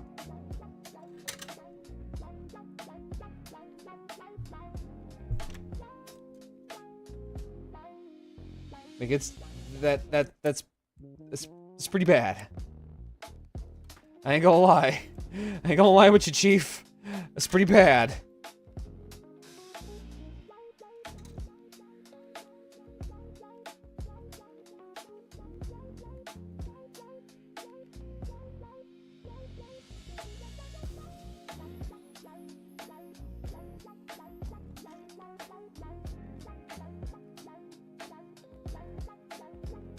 Like, I will say this.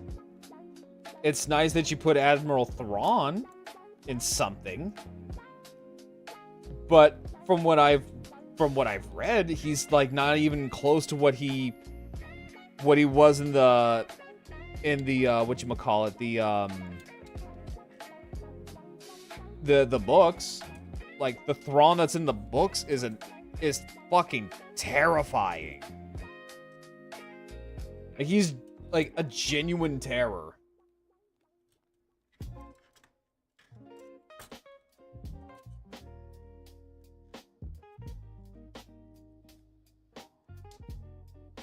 And it's said that we will never get something like the Yuzon Vong. Because holy shit, that would be really cool.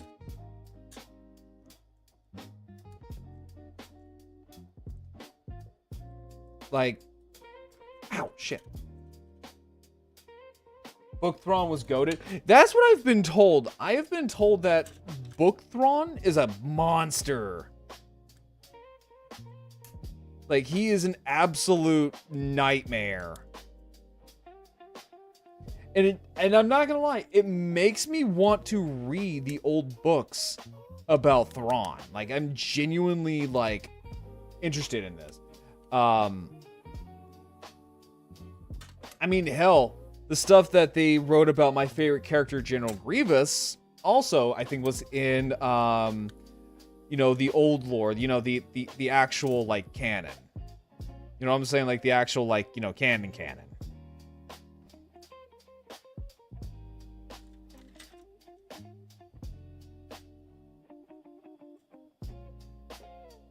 The Zahn trilogy is a really good read. Okay, I'll have to look at that and or like read the or listen to like an audiobook or something like that.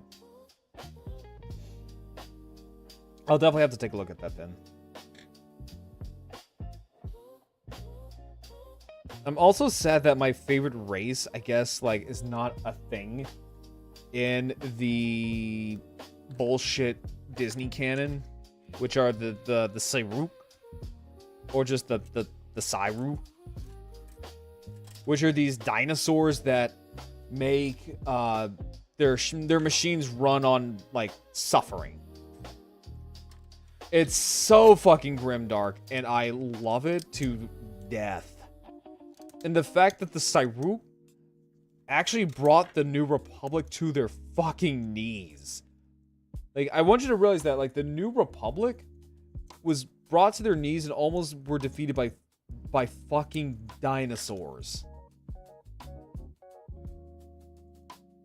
Author Timothy Zahn created... Wait, I was thinking of, like, the Yuzon Vong. I was thinking of the Yuzambong.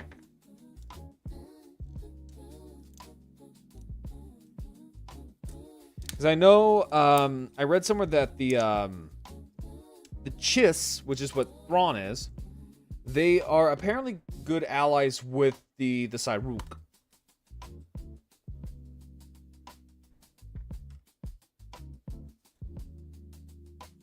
Yeah, they're like good allies with the Cyruk. Would fit. Oh, they would. Oh, they so would. And that's one of the reasons why I absolutely love the Cyruk, is because if you would have dropped them into Warhammer 40 fucking K, you wouldn't even notice. You really, really would not even notice.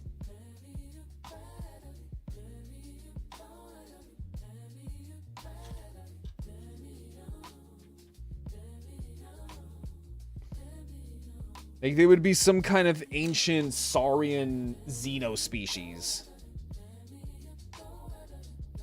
I could totally see them doing things like trading with, like, rogue traders. I could easily see them, you know, dealing with, like, rogue traders and shit like that.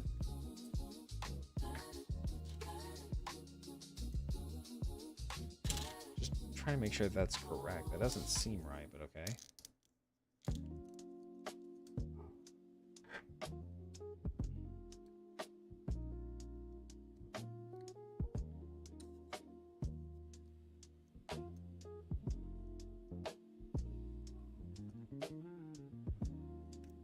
There we go. Or doing business with Dark... yeah, I can see them doing stuff with Dark Eldar. But the thing is, like, I don't know what they would need for Dark Eldar. Outside, well, because, like, both of them need the suffering of living creatures, but they also need the suffering of living creatures for different reasons. So I could see them getting into I would honestly kind of see them getting into conflicts a lot more with the Drukhari than actually getting along with them, because the Cyruk need living creatures to you know, function their, you know, to act as a battery for their starships, whereas the Dark Eldar need slaves and the torture of living creatures for literal survival. So I see again. Let's see.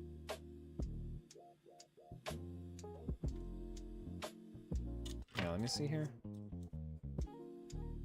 Did I put this upside down? Because it looks like I put it upside down. I think I did put it upside down.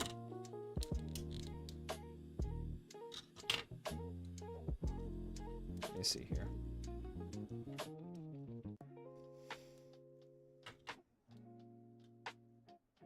But yeah, I could totally see them, like, maybe fighting over slaves.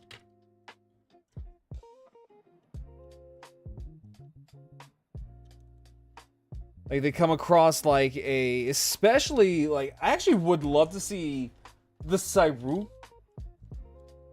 try to process the Exodites. Because Exodites, ride on dinosaurs. So seeing these sentient dinosaurs just pop up out of nowhere would absolutely confuse the shit out of them. And I could totally see them coming into contact with the Drukhari or even the Eldari, because even the Drukhari don't fuck with Exodites because they see them as, like, too pure. And they just kind of leave them alone.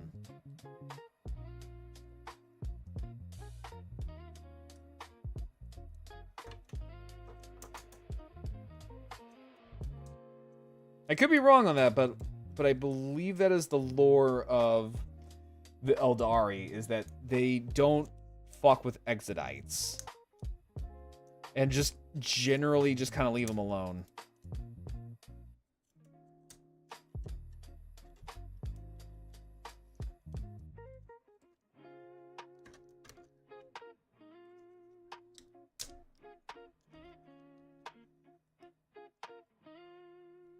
Hey, what's going on, Phobos? How you doing, buddy? There we go. We are building the salamander. I think I fucked up somewhere. Good, just doing main stuff. Let's go. Also, Phobos, you're more than welcome to pop in and hang out if you want. We're just talking about Star Wars and nerdy shit. Ah, shit. Yeah, because I think I fucked up somewhere on a joint. And it's hard to kind of wiggle this out. God. It's hard to kind of... There we go. There we go. Here, how's it going, Phobos?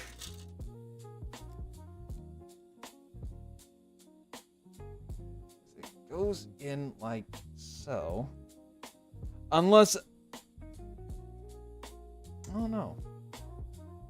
This is supposed to go in like that.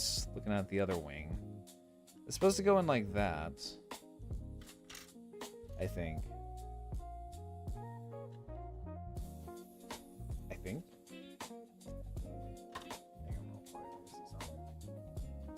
I can see your little thing.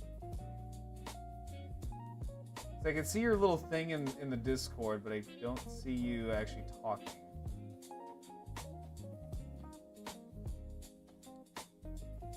Because I'm looking at it. Yeah, that's correct. Okay, somehow I gotta rotate that. Oh, shit. So I gotta rotate that to where it's like this. Oh, there we go. There he is. Yay. How you doing? Good. Just doing some maid stuff. Oh, nice. Like what kind? Laundry, dishes. Oh, okay. Yeah, because right now I'm just kind of yapping about Warhammer and Star Wars and the potential, like, what if scenario if two factions of these franchises came into contact with one another. Yeah. Like the Cyruk, which is my favorite faction in Star Wars, and things like the Dark Eldar, the Drukhari. So basically, I help you with the salamander, but I haven't even shipped mine out, so I have no idea how it's built. Oh no, you're fine. Which is funny because in Warhammer 40k there is a faction called the Salamanders. They're actually my favorite Space Marine chapter.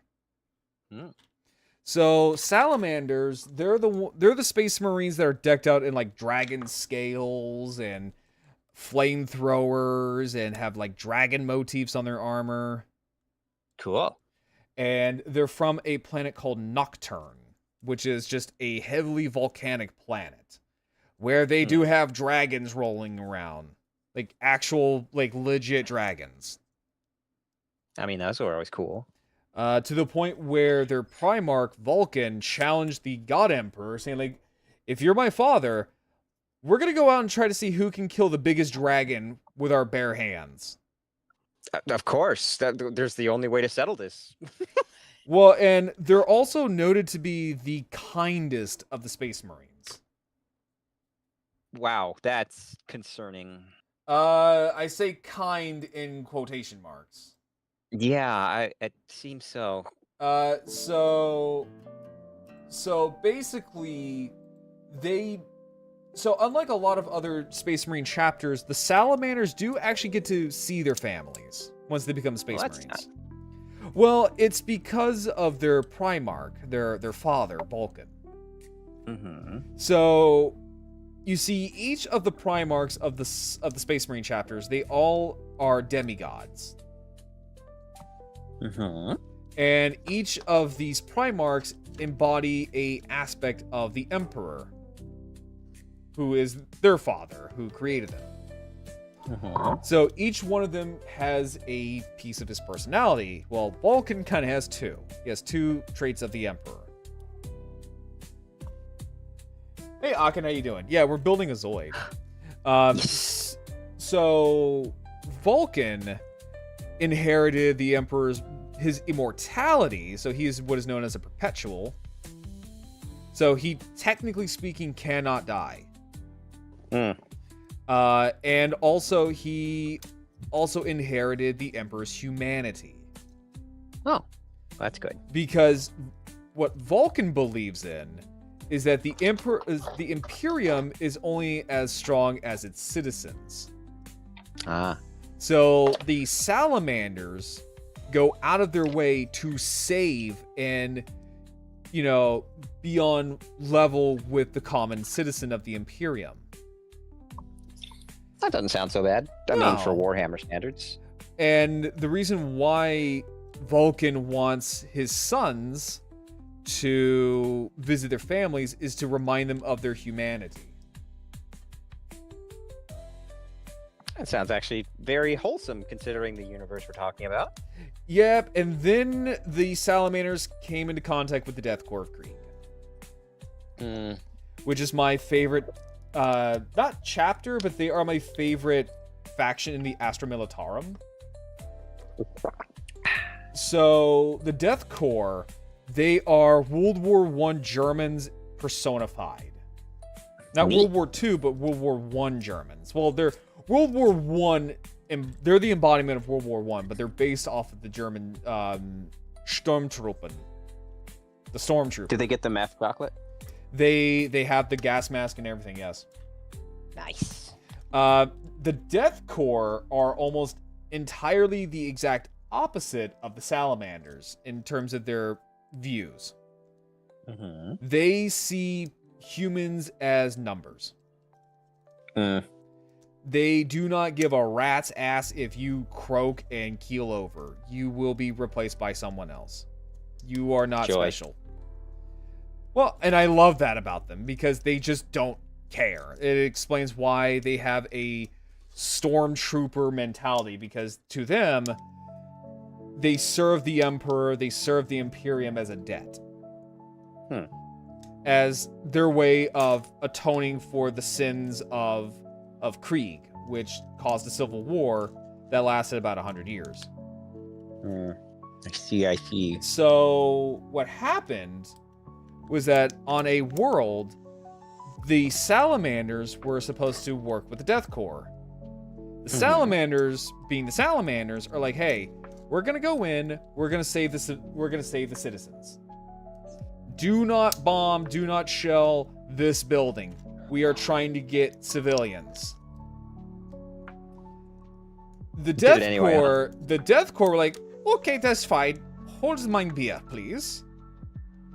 And the Death Corps were like, okay, start bombing the building. Like, what? Yeah. Start shelling the building. We don't fucking care. Wrong move, because that killed civilians. And during a meeting with like top Death Corps Krieg brass, stormed in one very angry, very pissed off Salamander chapter master. Oh boy. And is your audio? You can't hear anything. Really? You can't hear anything. What?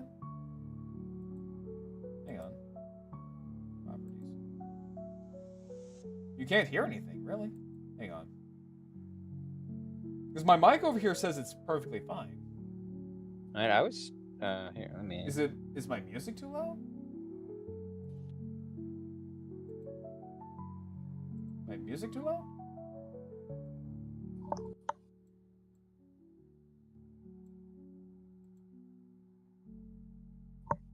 You can't hear me talking. I mean, my mic is set all the way up. That might be... I don't know, can you hear anything on my stream?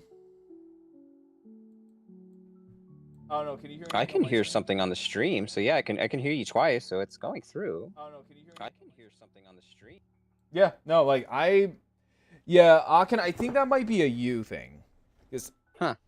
But yeah, basically what happened was that a very pissed off Salamander chapter master came storming into the Death Corps' meeting and was like, yo, who the fuck okayed this? Wow.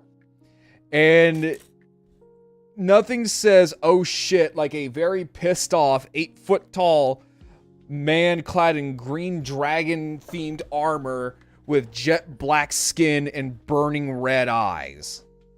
Yeah, that's some intimidation. Yeah, needless to say, the Death Corps shit their pants. Yeah. And the thing is, like, the Death Corps are known to not fear anything. So the fact that they were scared of this salamander really says something when you piss off the ones that are supposedly nice. That reminds me. I think I'll send it to you, but somebody made a TikTok of humans being space orcs, but a different, like, version of it I hadn't considered. Oh, I love the orcs in 40K. I fucking love them. So he was just like, we need to put a new warning label on humans. Like, oh yeah, why is that? It's like, well, see, my brother, he was at a transport ship, and my species, because this guy talking wasn't human. He was like, my species are empaths, so it's very difficult for us to be violent towards other creatures because we feel everything. It's the okay, yeah. So there were like 70 of us empaths on this ship with this human, and they got raided by pirates. And I guess one of these pirates thought it would be a good idea to mag dump on the human's pet. And apparently, the raw fury and the amount of fury and emotion that went through this human affected the entire ship, and they went on a insane, what can only be described as a blood rage, and turned all the pirates into modern art.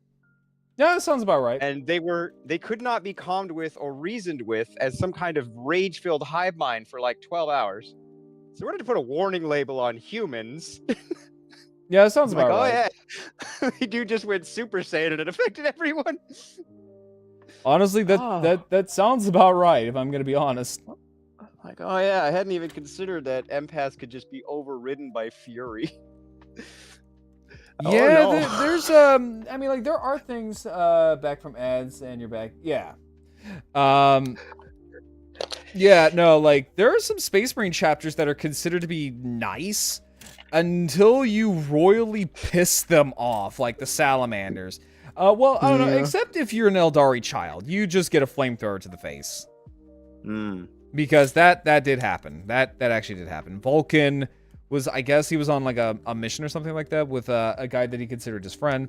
And an Eldar sniper, basically what are considered to be the space equivalent of high elves, shot him in the head. Vulcan, in kind, took an Eldari child, saw an Eldari child, and turned this child into a junior barbecue.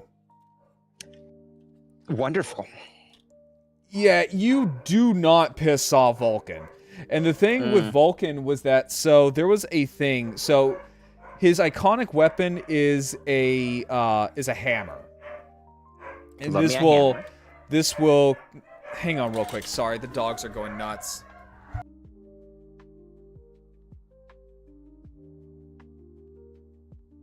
Ba ba ba ba ba ba.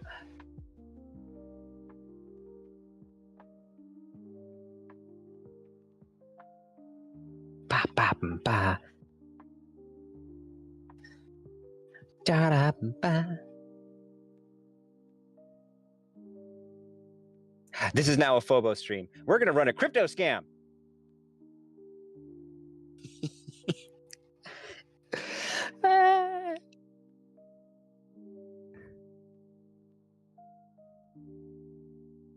What time is it? Is it dark out yet? It is Okay. Dark. Okay. Ba-ba. But yeah, so Vulcan's main weapon is a hammer that also acts as a teleportation device. Oh. So during the siege, so during the Horus Heresy, his brother Conrad Kurz I won't say kidnapped him, but captured him. And so he takes him aboard his ship and not interrogate, but tortures Vulcan for days. upon days upon days, just ruthlessly torturing the man. I see. Yeah, so just absolutely doing unspeakable things to him. And because he's a perpetual, he cannot die. Ah. So what happened is that Conrad basically talks to Vulcan, and Vulcan grabs his hammer. And he goes, "Brother, you do say that this room is teleportation proof, correct?" And he goes, "Yeah, it is. Yeah, what about it?" And he goes, "Well, the thing that I have in my hand, it is a teleportation device. But you forgot one thing, my brother. It's also a fucking hammer." And Vulcan takes his hammer and starts ruthlessly beating the shit out of Conrad.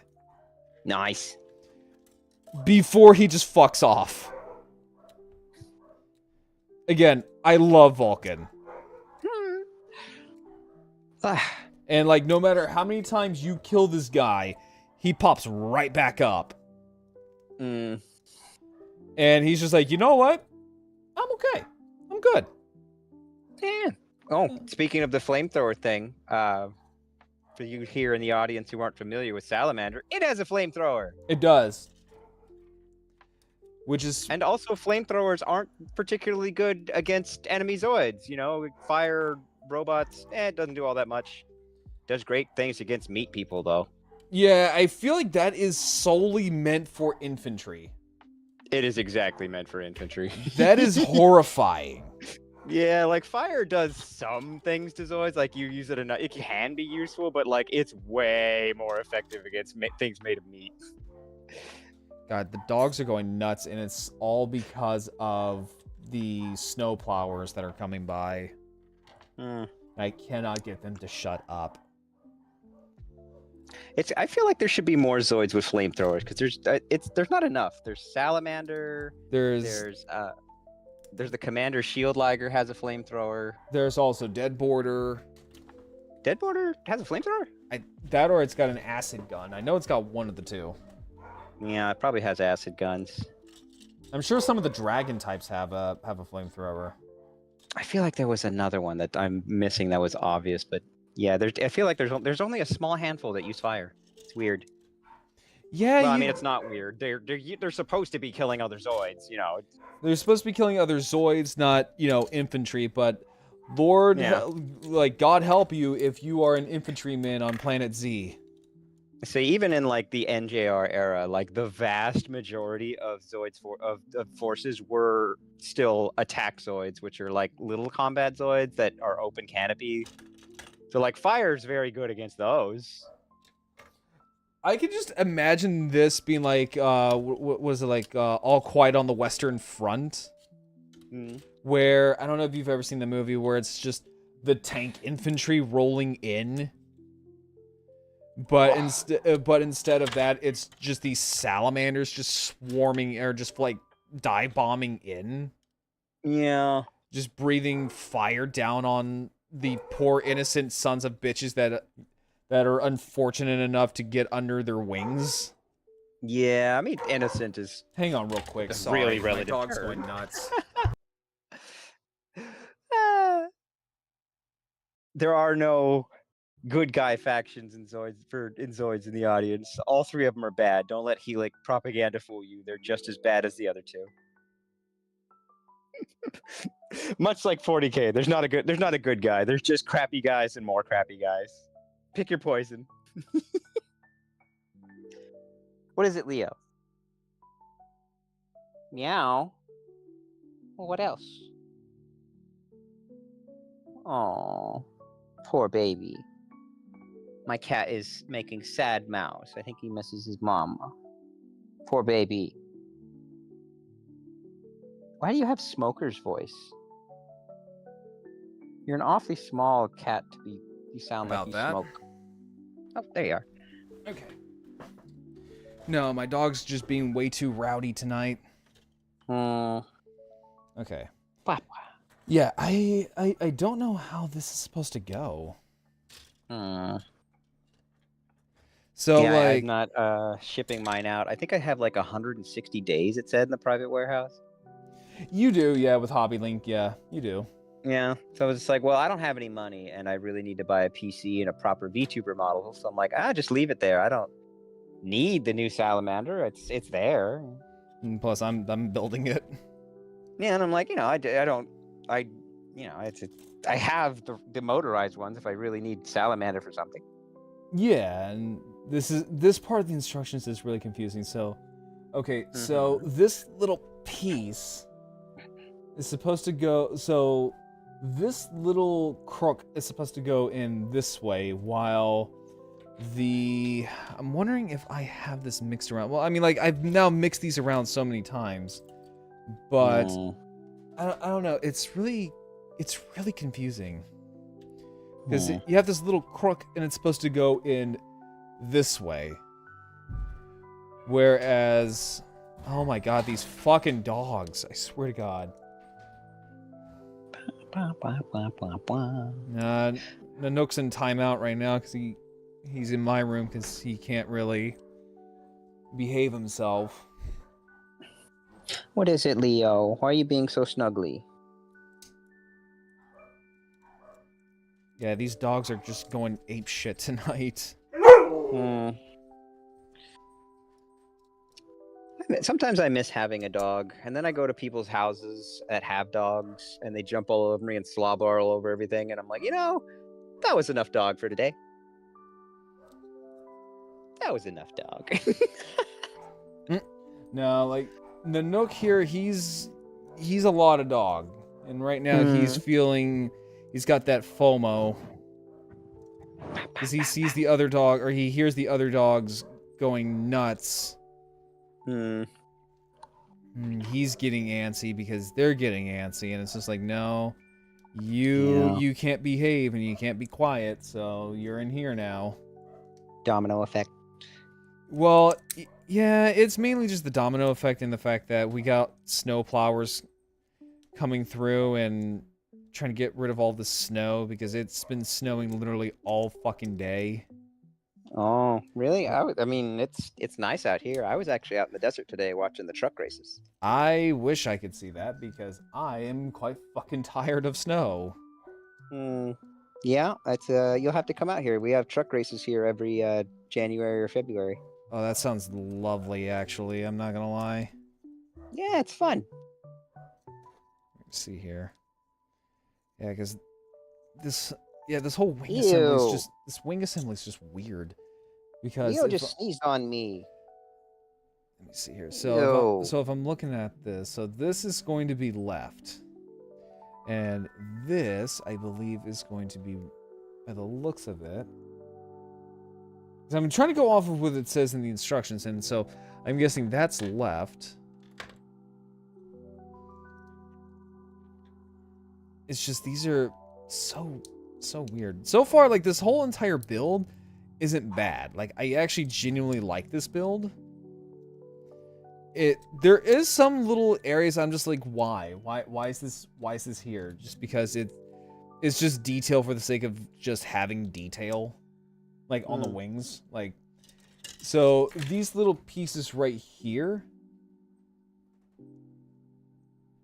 like, there's no need for that.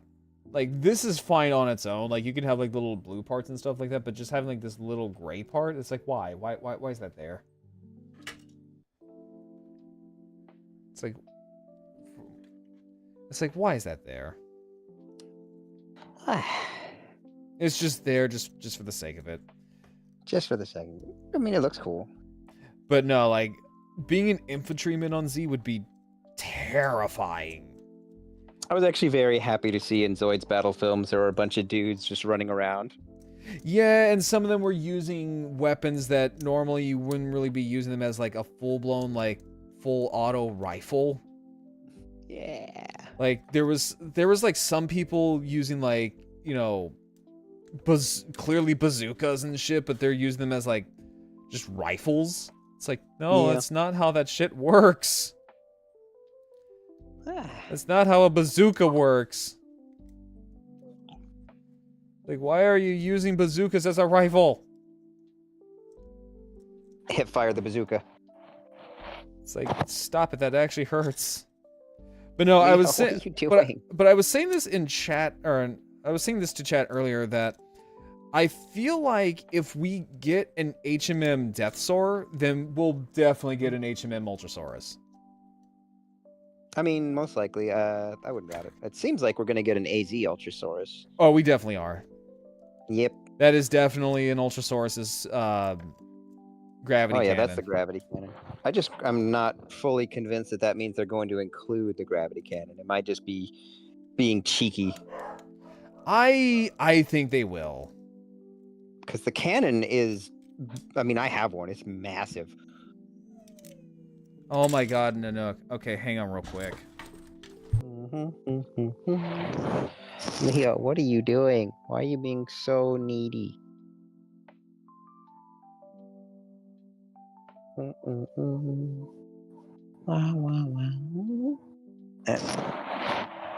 Goodness, Leo. Okay. This cat. I don't know if you guys can hear it. He's just purring up a storm. It really doesn't help the fact that it's also winter and he has zoomies. Ah. Like bad zoomies. Leo, get off me. Why are you so needy? Alright, let's see here.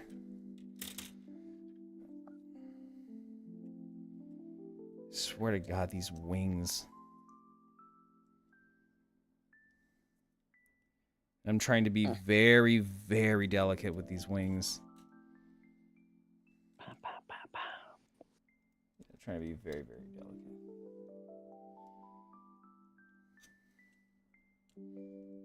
Nah, I can imagine like being just an infantryman on Z. Your therapy bills are just gonna go through the roof. Yeah. I was actually posting up maps today of Deploy and Europa.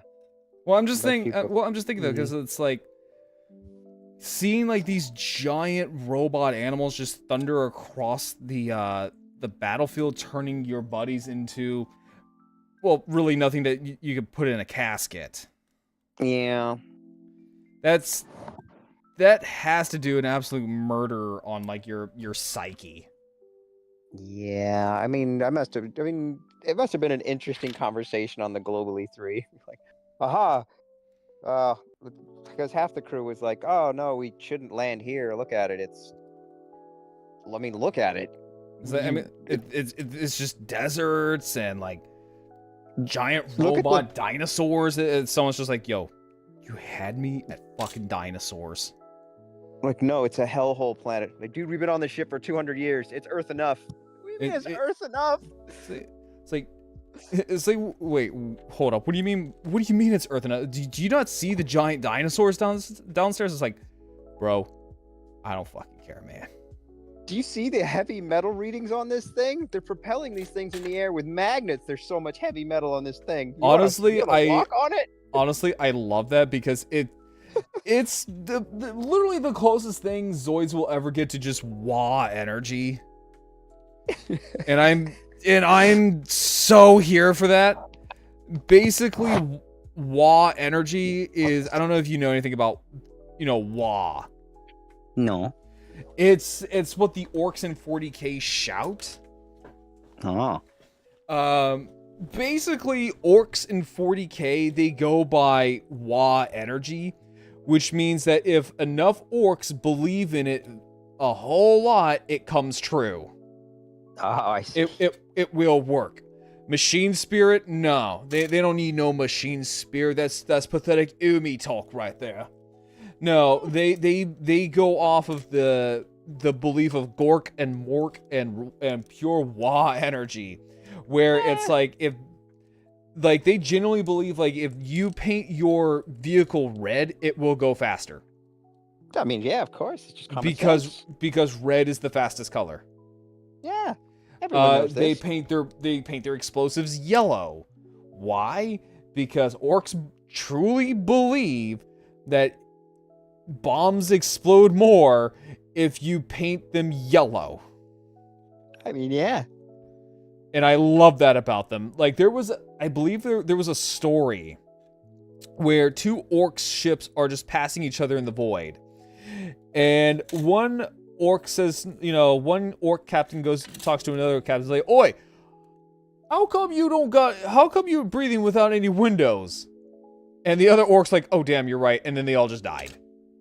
Because they believed in it. Freaking Looney Tunes logic. They flat out believe that, oh, right, that we shouldn't be breathing because there's no air. Because windows. That's straight up Looney Tune-ass logic. Walk off cliff. It's fine until somebody points out gravity is real. You're like, oh shit, that's right. Oh, absolutely. Oh, 100% absolutely.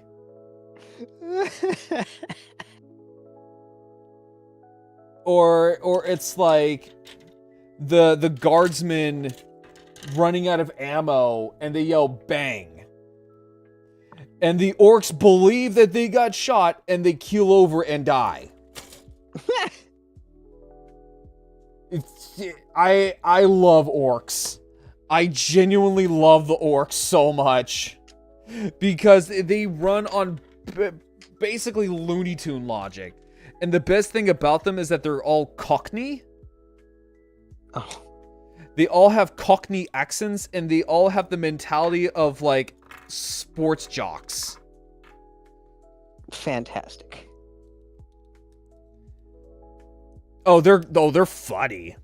Oh, I genuinely love them. And the thing is, like, with an orc infestation, you might as well just exterminatus the planet, because even if you kill off an orc invasion, because they are technically not organic creatures, they are half organic animal and half fungus.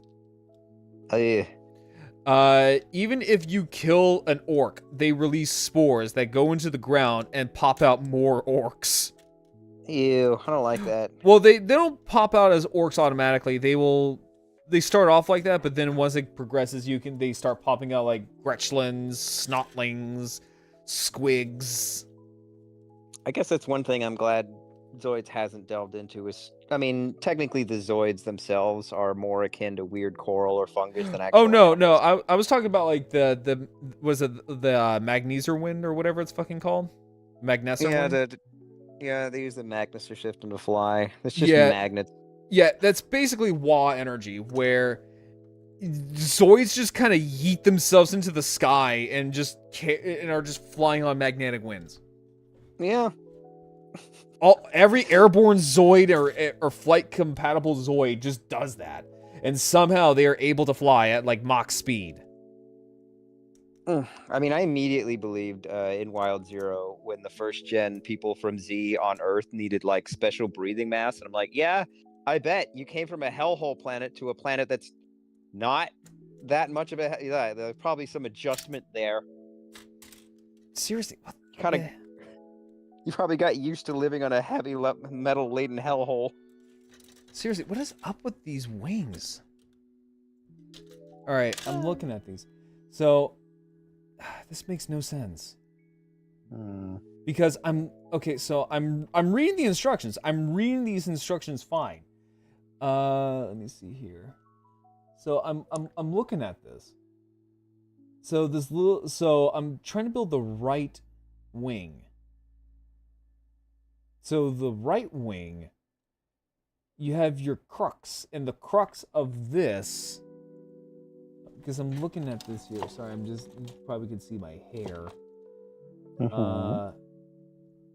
So the crux goes on the side of all the holes. Because I'm looking at this. So this little crux goes on the side with all the holes. And the part looks like this. So then you line it up. Looks right. Yeah, you line it up. Unless if I'm doing this wrong.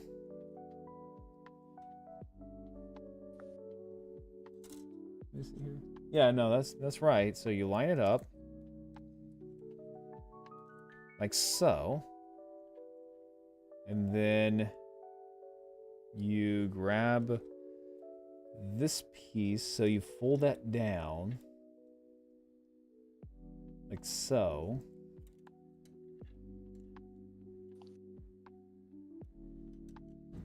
Like that. Or, wait, hang on, let me see here. Wait, hold a second. No, that's right. That's right. Yeah, I was gonna say, like, take some notes or something. Ah.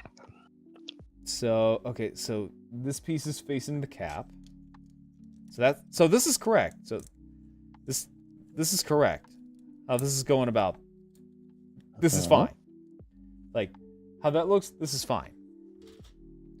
Now, the other piece, I don't get. So we have this piece. And then we have piece number 2. Going by the instructions here.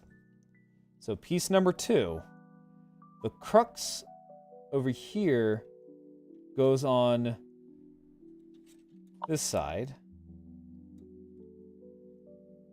Yeah, it goes on that side. Like so. That doesn't seem right. Yeah, that's weird. That's weird. Okay. You see how this is it will kind of throw you off? That is weird, man. That is weird. Yeah, they're like completely opposites. How does that look right? They're supposed to be different. Oh. I'm fucking stupid. You flip it over. Oh, yeah. Well, there goes. Well, that answers all my woes. There, the dilemma solved. This is the reason why I'm a fucking dinosaur.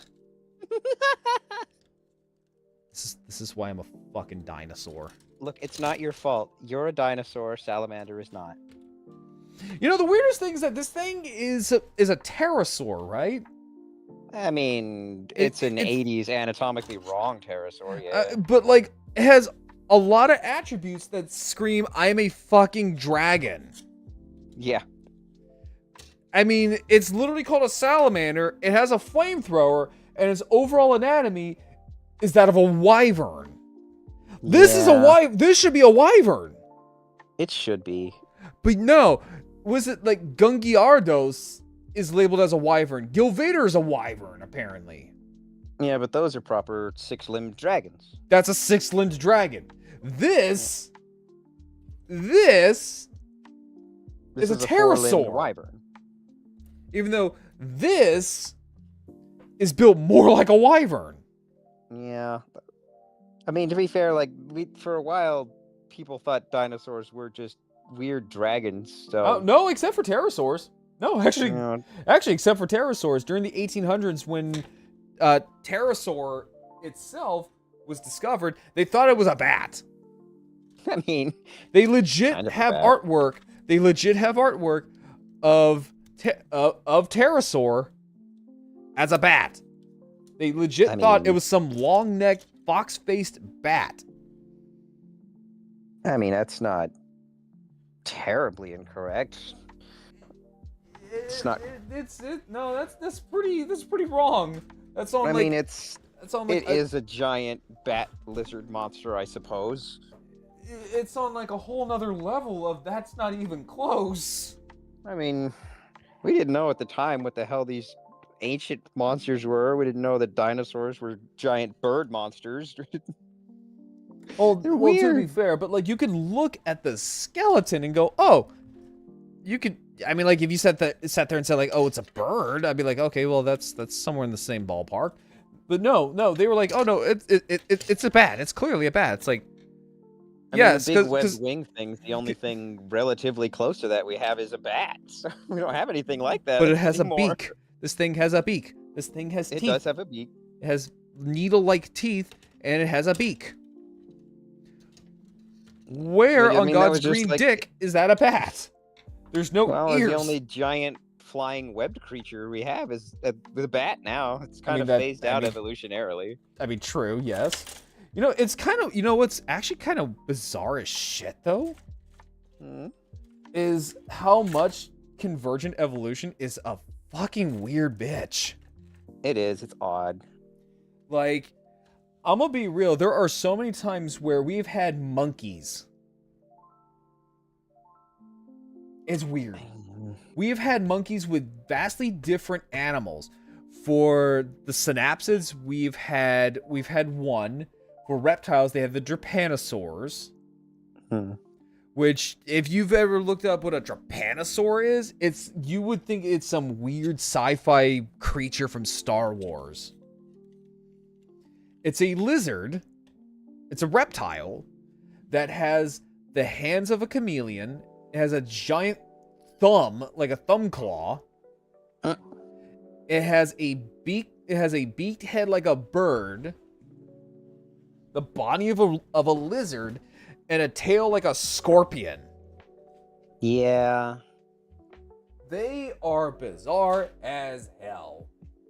Yeah. I mean, I remember, like, I think it was in, like, the middle of my high school thing when I was, like, trying to, like, understand why evolution was so bizarre. And I'm like, why would things, like, go down this route? And they realize, oh, it's not, evolution doesn't select things that work better. It's just every Trial and error. litter is. No, it's just that what it does is it selects things out that are objectively harmful. So, like, if you have a weird looking like if you have a litter of, if a cat has like a litter of like 12 kittens, and one of them is weird, but it's not weird enough to be a detriment, it still eats and functions fine, it's going to breed because the weirdness isn't detrimental enough. No, in fact, it's. But then again, you also have things like specialization, which is unfortunately where non-avian dinosaurs come from. Dinosaurs were very, very good at what they did. Dinosaurs were scarily good at what they did. But also, it came at a cost because dinosaurs, non-avian dinosaurs to be exact, because remember, birds are dinosaurs. Birds are dinosaurs. They are a type of reptile. They are archosaurs, which are also in the same family as crocodiles. So, technically speaking, the closest living relative to the crocodiles are birds. Not lizards. Birds. But anyway, so unlike, avian dinosaurs, birds, non-avian dinosaurs were very, very good at what they did. However, they got to the point where they were so dominant on the land where they basically just kind of gave up and became over-specialized. Yeah, and once the environment changed, they couldn't adapt to a rapidly changing environment rapidly enough. Well, the thing is, like, if the meteor strike happened, like, over a course of millions of years, they could adapt to it. But no, it happened so suddenly. And they were so specialized in being the perfect creatures for their thing, they couldn't change quick enough. It was like, no, this is your environment that you were super specialized in is gone. Yeah, it's not coming back. It's just like, I'm just gonna lay down and fucking die. Things happened. And that's where mammals come from. Which, because mammals can adapt to different things relatively quickly. And also the evolution of mammals is weird. Oh yeah, it's bonkers. Like, Dimetrodon? Yeah. That's not a dinosaur, right? Yeah, it's some kind of weird lizard thing. You want to know what's not a dinosaur? You want to know what it's closely related to? Let's see. If I had to take a guess, it's got that wide stance. We don't have any big finned weird lizards anymore. No. You want me to tell you? Yeah. What's it related to? Mammals. That's weird. It's related to mammals. It's such a weird creature too. In fact, it is. In fact, in its teeth lay the blueprint for our own teeth. I also like that. It's literally in its name. Dimetrodon means two teeth. In mammals, take us for example. We have specifically two different kinds of teeth. Yeah. So you could think Dimetrodon for, us having, different types of teeth in our heads. There is also, for the audience, a Dimetrodon Zoid, appropriately named There's two, actually. Dimetrodon. Yeah, there's two. Yeah, the other one's Gator, which makes even less sense. Well, actually, no, I take it One's back. There's two on three. the nose. There's Dimopulsar, and then there's Gator, and then Dimetrodon. Ah, you're right. There is three. See, at least that one, the third one, finally makes some sense. Dimetrodon is way too on the nose. Gator makes no sense. And they're like Dime Pulsar. I'm like, okay, here you go. You're taking the name. But the funny thing, though, with is that Dimopulsar doesn't even look like a Dimetrodon. Well, Dimetrodon looks it's actually more like a Dimetrodon. Yeah. Because Dimopulsar, hell, Gator looks more like an in-between of the two. But no, Dimopulsar is missing one key feature that makes it a Dimetrodon. Hmm. Its boxy-ass head. Ah. Yeah, it's got a more, like, streamlined, blue-tailed skink head. Yeah, it kind of reminds me of these old Hollywood things called Slurposaurs.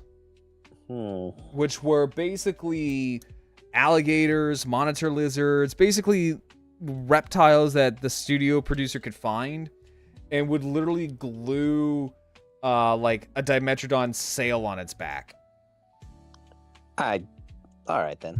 It was a popular thing for like budgeted Hollywood movies back in the day, especially like during the 50s and 60s.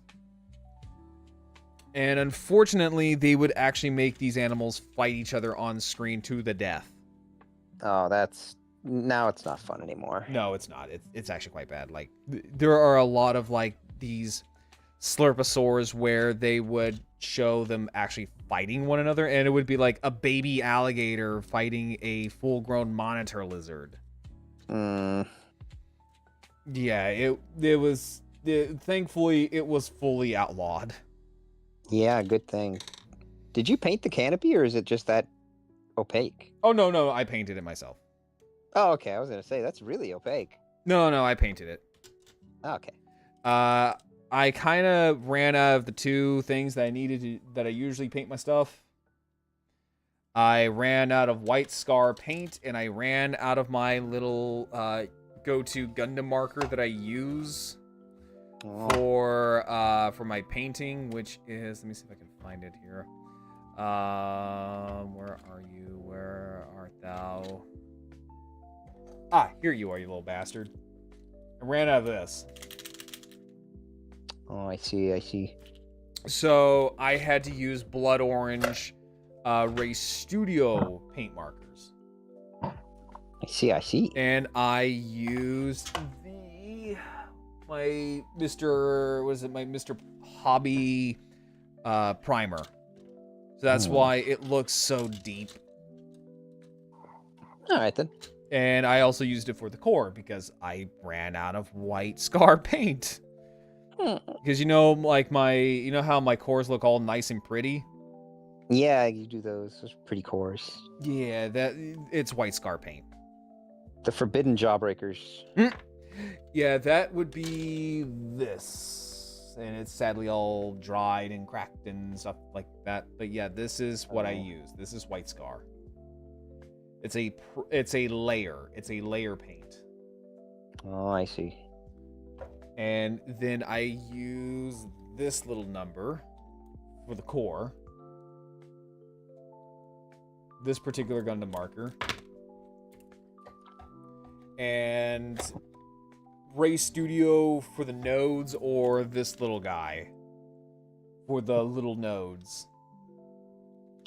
I actually thought about upgrading my painting for the cores and actually like include like little cables and wires that are coming out of it. Oh. But I feel like that would be way too much too much stuff clogging up the real estate, so I'm like, nah. That reminds me, I just realized I haven't seen any HMM salamanders in red yet. Yeah, well, it's like I was talking about that in chat because you were mentioning how a lot of like. Yeah, the European fan base, as soon as they heard the announcement, half the comments were always paint it red, Clark. I haven't seen one of you guys do it yet. Yeah, it's like do it, you fucking bitch. Hey, do it. Paint it red. It looks good in red. I have a red one. Like, do it. Do it, you bitch. Don't be a pussy. All right. I mean, to be fair, I suppose it is still shipping out for a lot of people haven't gotten theirs yet. Oh, like 100, because I was mentioning this earlier, because 100% that Kotobukiya will release the Salamander Mark II and also the Bomber variant. I don't know if they'll do well. I don't know. I don't know if they do both, but I suppose they did that with the Shield. They did it with They the did Mark Gojulus. II. They did do Gunner and Ogre, I suppose. They did Yeti for Kong. They did Yeti for Kong. They did Yeti and PK but for they Kong. have not released an Iron Kong Mark II though. They just went straight to PK. Because it's easy. Yeah, so I'm like, I don't know. I mean, it'd be neat if they release the Salamander F2. Oh, that's the one I was thinking of, F2, the silver and gold variant. Yeah, with the blue canopy. Yeah, that's what I was talking about. Color swap. It doesn't have any new parts or anything. Because I know with the Bomber variant, that's the one that's like a minty green. Yeah, and it's got the Gojulus cannons on it. Yeah, because I was talking about that because the color scheme reminds me of the Jagan from Gundam Unicorn. Because the Jagan is a mobile suit that has that very nice, fresh, minty green color. It's a good mobile suit. It's just the minty green is a little bit of an acquired taste because it is like just look it up. Just look up Gundam Unicorn Jagan, or just type up mobile suit Gundam just Jagan. Let's see here. Google. It is a visual onslaught. Let me see here. Gundam Unicorn Papa Jagan. Here we go. Oh yeah, that is quite the color. Yeah, it is a wow. It is an acquired taste. Personally, I really love the Jagan. I think it looks like a really good grunt suit. But oh god, it's even worse than model kit form. Woo! Yeah, it is a strong color. Say the wiki pictures are like kind of a mint green, and the model kit is just toothpaste spearmint bright green. Yeah, that's wow. Yeah, it is an acquired taste color. Wow. Personally, I love it. I love my Jagan. But I can understand why people don't quite like it, because again, it is an acquired taste to have.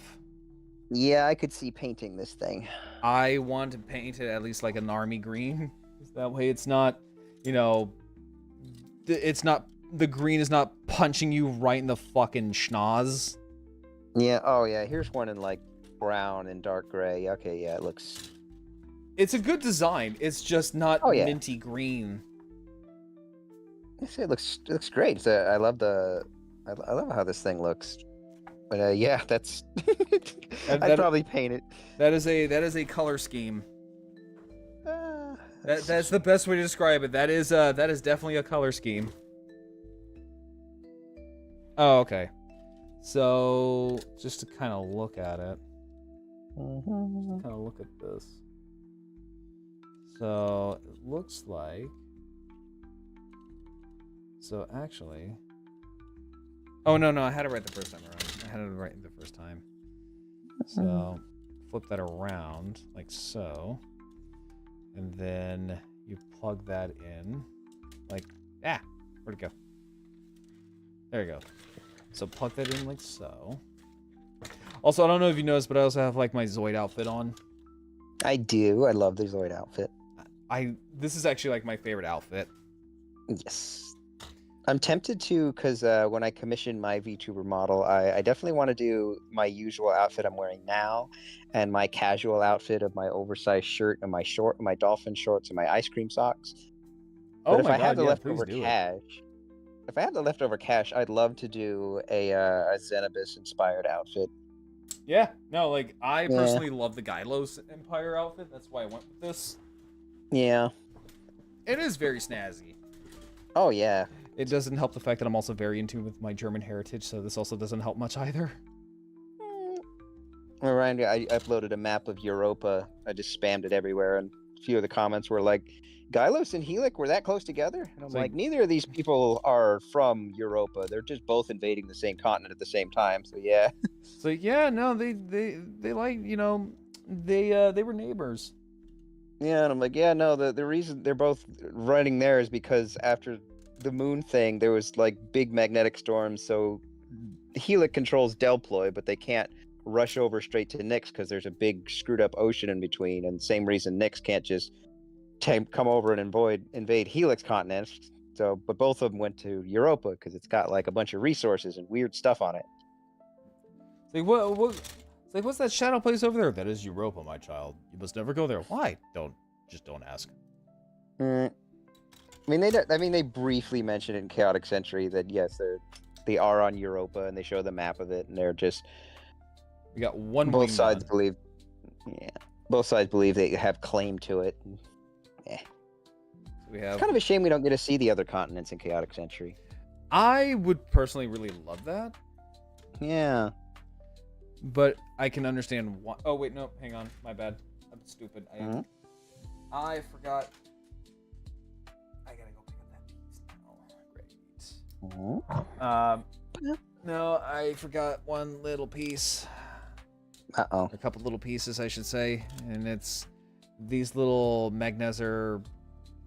I'm gonna call them magneser, like amplifiers, something. I don't know. Just they look like something that amplifies like magnets. Probably. Speaking of clothes, that reminds me. I got a message. I'm getting another art piece made, and I just got the sketch. I'm also getting my the guy model was rig saying, right now, my T-Rex model. Yeah, I'm excited for that. Also, I love this. So, in the original model kit, these were like little struts for the tails, right? They kind of keep them like from side to side. Like these little sides on the tail. Yeah, yeah. You know what they did for the HMM? Are they just guns now, or what? They're just guns. Nice. These are just straight up guns. Hell yeah. Why? But the weirdest thing is like they're static pieces. Like you could easily like rotate them. But yeah, no. This thing just has overlapping guns on its tail. Why? Hell yeah. These things would literally shoot each other off if you even fired one. I mean, just have the tail slightly moved. It goes up and down too, right? My headcanon says like they can rotate. I mean, yeah. Like yeah, just look at that. Like that's so fucking ridiculous, but I love it. Scorpion tail. Yeah, you could totally scorpion tail this thing. Like it can actually like stab itself in the back. But no, right, what I was saying. But I love this though. I got the sketch. Ooh, I gotta see what this looks like. Yeah, I love it just because like this is one of the reasons why I love Zoids, just because of just how absurd that is. Right. It's just so much neck. I love the neck. Wow. It's very expressive. Like the head itself is very, very expressive with the little ears. Oh, this is bad for me. It's so expressive now. I want one to use for the shorts. Yeah, I mean you can literally you can literally cockatoo it. So you can sit there and droop down the ears, droop that down, puff those little pieces up, flare them out. I'm gonna use this thing for YouTube shorts. Every time I see this thing, I just think of like Sabaton's cover of All Guns Blazing, just for the fact of like this thing. Basically, if I were to guess, this thing's essentially the Planet Z variant of a gunship. Yeah. Like this is basically like, I don't know if you are familiar with this type of plane. It's called the Hercules. It is basically a gunship. That's literally what it is. It's a type of plane that is littered to the gills with things that make you die. And they will make you die in very spectacular way at taxpayer dollar. Wonderful. Yeah, look it up. It's called Spooky or Hercules. Let's see here. It was in Transformers. Phone, you got to give me control again. Like, have you seen the first Transformers movie? The Michael Bay film. Oh, once, but that was a while ago. Okay. The ship that they bring into attack Scorpion. Lockheed. Yeah, the Lockheed. Oh, it's a C1. It's a C-130. Oh. Yeah, it's called the Hercules. Oh, okay. Yeah, Lockheed C-130 Hercules. Okay, yeah. Yeah, it's a gunship. It's just a C-130 filled up with all the guns. Oh yeah. Yeah, that is a salamander. I love seeing C-130s. It baffles me that this thing even flies. It's just a big fat. It looks like they've been taking a regular army plane and feeding it naught but Twinkies for years. And it's like, no, I can still fly. No, you don't. I can fly. Like, yep, nope, I can still fly, Chief. Like, dude, you're so round. Sir, you are in fact quite portly. Like, I can fly, damn it. I remember it took me like a wait. week when I got GTA 5. It took me like a week to steal one from the army base because it's so friggin' slow. Yeah, but like when you actually bring in like one of those things, whatever you want will be a crater. That's essentially what they do, is that they bring in a C-130 basically to eliminate like bunkers, buildings, essentially anything that the government says like that thing is now going to be a chalk outline. I have a feeling that this would be that. Yeah. So it was only passed up just because other Zoids, newer ones, it couldn't catch them. The same reason that Gojuluses ended up being backline units is not because they're not powerful. It's just that other Zoids new ones were too quick to hit. Well, yeah, I mean, I love Gojuluses, but they're also slower than shit. Yeah, like if a Gojulus actually grabbed hold of a Berserk Fury, it could absolutely rip it to bloody pieces. But is it going to ever happen? No, God, it's not no. gonna. Fury's way too quick. It'd never get its grubby hands on it. Yeah, and honestly, if I were in the command seat of like a Zoid's like military, Gojuluses would 100% be backup. Yeah, they are the backup. I mean, for their time, they were great. Like you could throw it at Red Horns and it would just pick them up and rip them to pieces. But it's just ever since Saber Tiger came out and any Zoid faster than that, it just can't get its grabby claws on it. No, I mean, like, they're also the perfect artillery Zoid. Yeah, they're good. You can slap anything on them. They're big and they got a lot of torque. They also, will turn any Zoid that wants to come near it into, past tens. Yeah. Like, you want to come near me? Okay, too easy. You are now all over the pavement. You and your pilot. Yes. Which, honestly, I think is also kind of funny because that's also what the Iron Kong is, essentially, because the Iron Kong is literally just a walking missile platform. Yeah. It's good for that. And it's got hands, so it can, do more dexterous things. Yeah, but also at the exact same time, it has the same problem with the Gojulus, is that if it can, get its monkey hands on something, oh yeah, no, it'll 100% tear something to pieces, but... it's got to get it first. Yeah, it's like, first you got to catch it. So you got to remember that Iron Kong and Gojulus are really old. Well, it's, was it like, to quote Sergeant Johnson, come on, you dumb apes. You want breakfast? You got to catch it. Yeah, it's like, I think during the events of Chaotic Century, the Gojulus design was already like over 70 years old. Oh yeah, so, no, military like, hardware wise, powerful, that is, but like, that shit's ancient. Like, it's powerful and big, but it's old. New tech just kind of it finds ways around these things. Well, yeah, I mean, obviously, because I mean, like, hell, I mean, granted, I think the U.S. Army still uses things that are like 60, 70 plus years old. Yeah, they have their uses. It's just they have to use them for different things now because they're just not top of the line stuff anymore. I don't know if we still use Humvees now. Yeah, I mean they're sturdy and reliable. Yeah. You've never worked on one. I can promise you that is a lie. Whoever told you that they're sturdy and reliable is a fucking liar. All right, well, we got apparently a surplus of them then. We do. You know why we have so many Humvees, even though that they are piles of shit?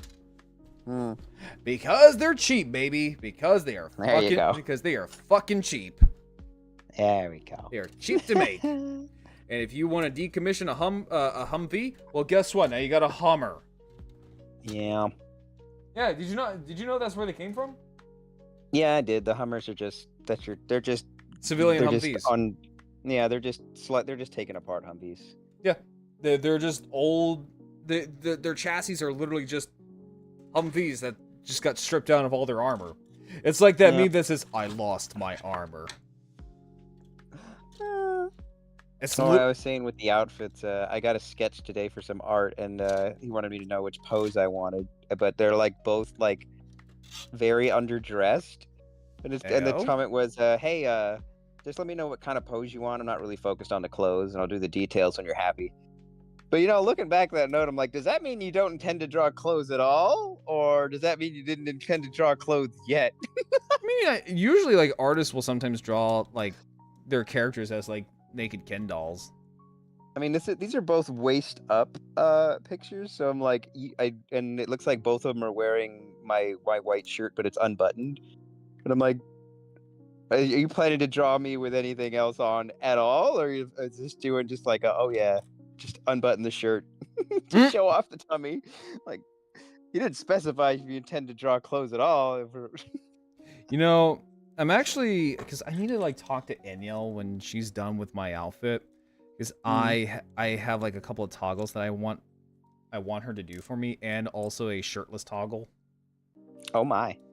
Oh yeah, no, like people. So that's the thing. Everyone tells me like, Gral, your model is so gorgeous. Like, fucking use it. I'm like, okay, cool, too easy. You said, all right, it up. Say no more. And next thing you know, you're just gonna hear the Pillar Man theme start playing. Yes, absolutely. I. Oh yeah, no, like I am 100% going to like use that because my thing is that I've never really been like a big like guy that's like doing fan service and shit like that, but I'm just like, you know what, fuck it, I do have an attractive model. I'm going to use this. I'm going to use my model's style to my advantage. Yeah, go for it. Because people have said, like, it's very restrained because it is gorgeous, but yet you don't really do much with it. Slut it up, live a little. Which, one, that's hurtful. Two, yeah, you're right.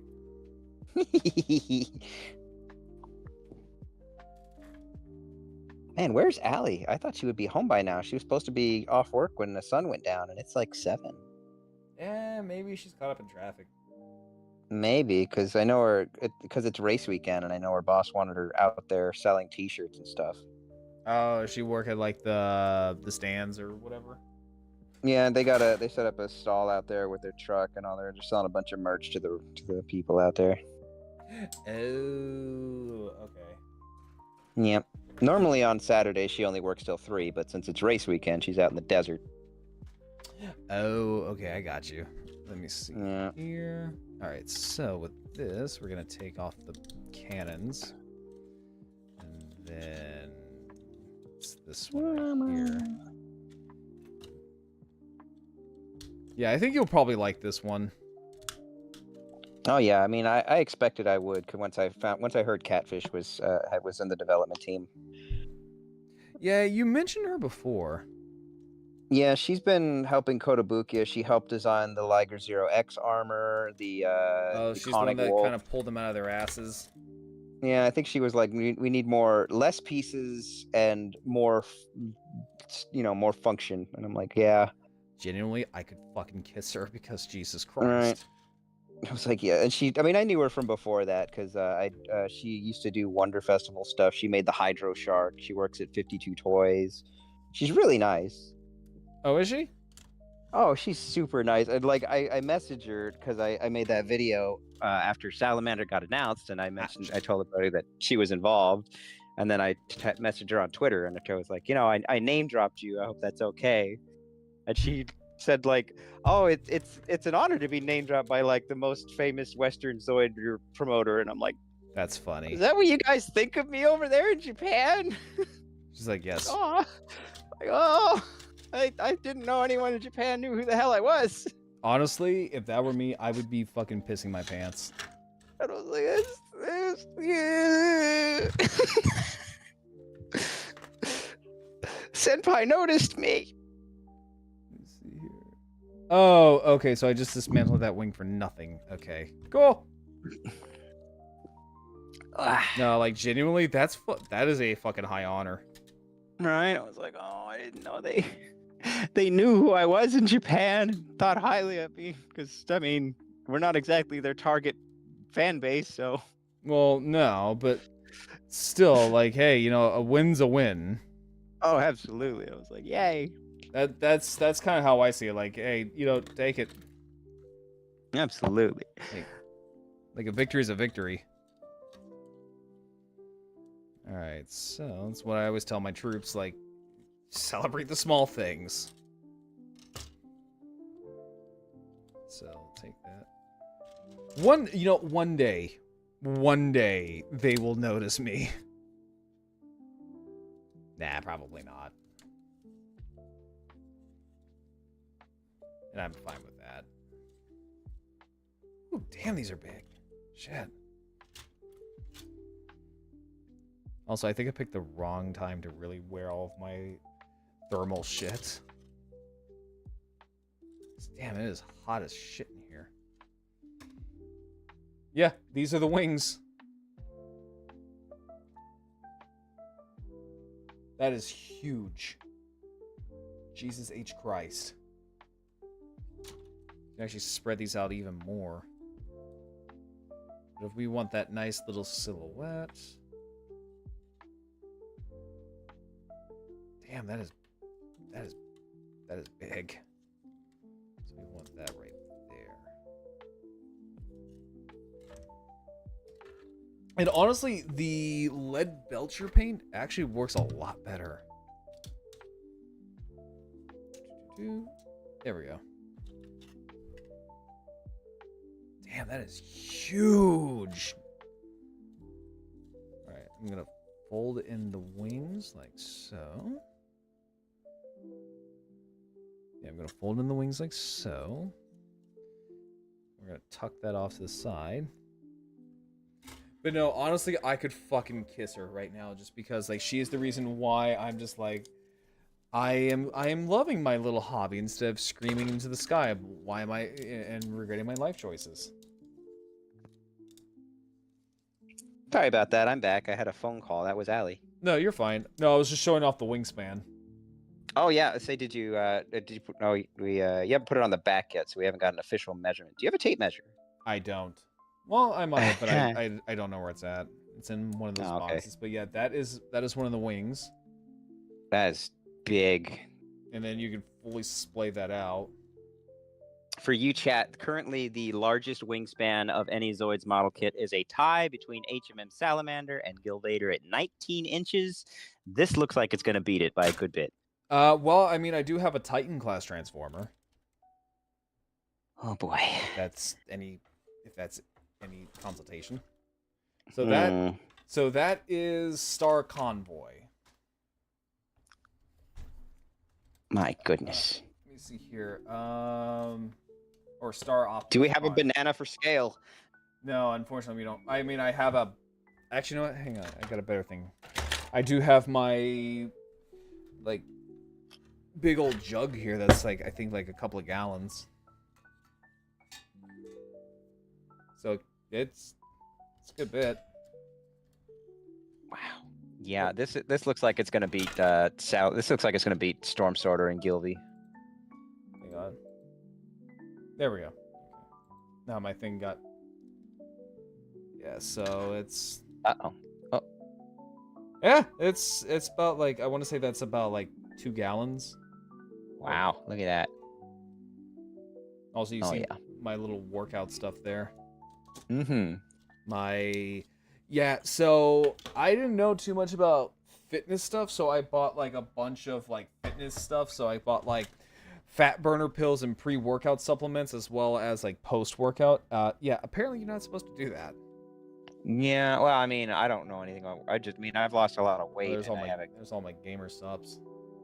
I have a grabby, girly waist now. But that's just because I just started watching my diet and wandering around and doing lots of walkies and dumb. I've been I doing that. Well, except for like the walking stuff, but I have been mostly just watching my diet. Yeah. And from the start of December till now, I dropped 14 fucking pounds. That's so good. Oh yeah, no, like you should see like some of my posts like December wise and then now. Mm-hmm. Like, Now make sure you do your walkies though. It's good for your whole body and it gets you a nice butt.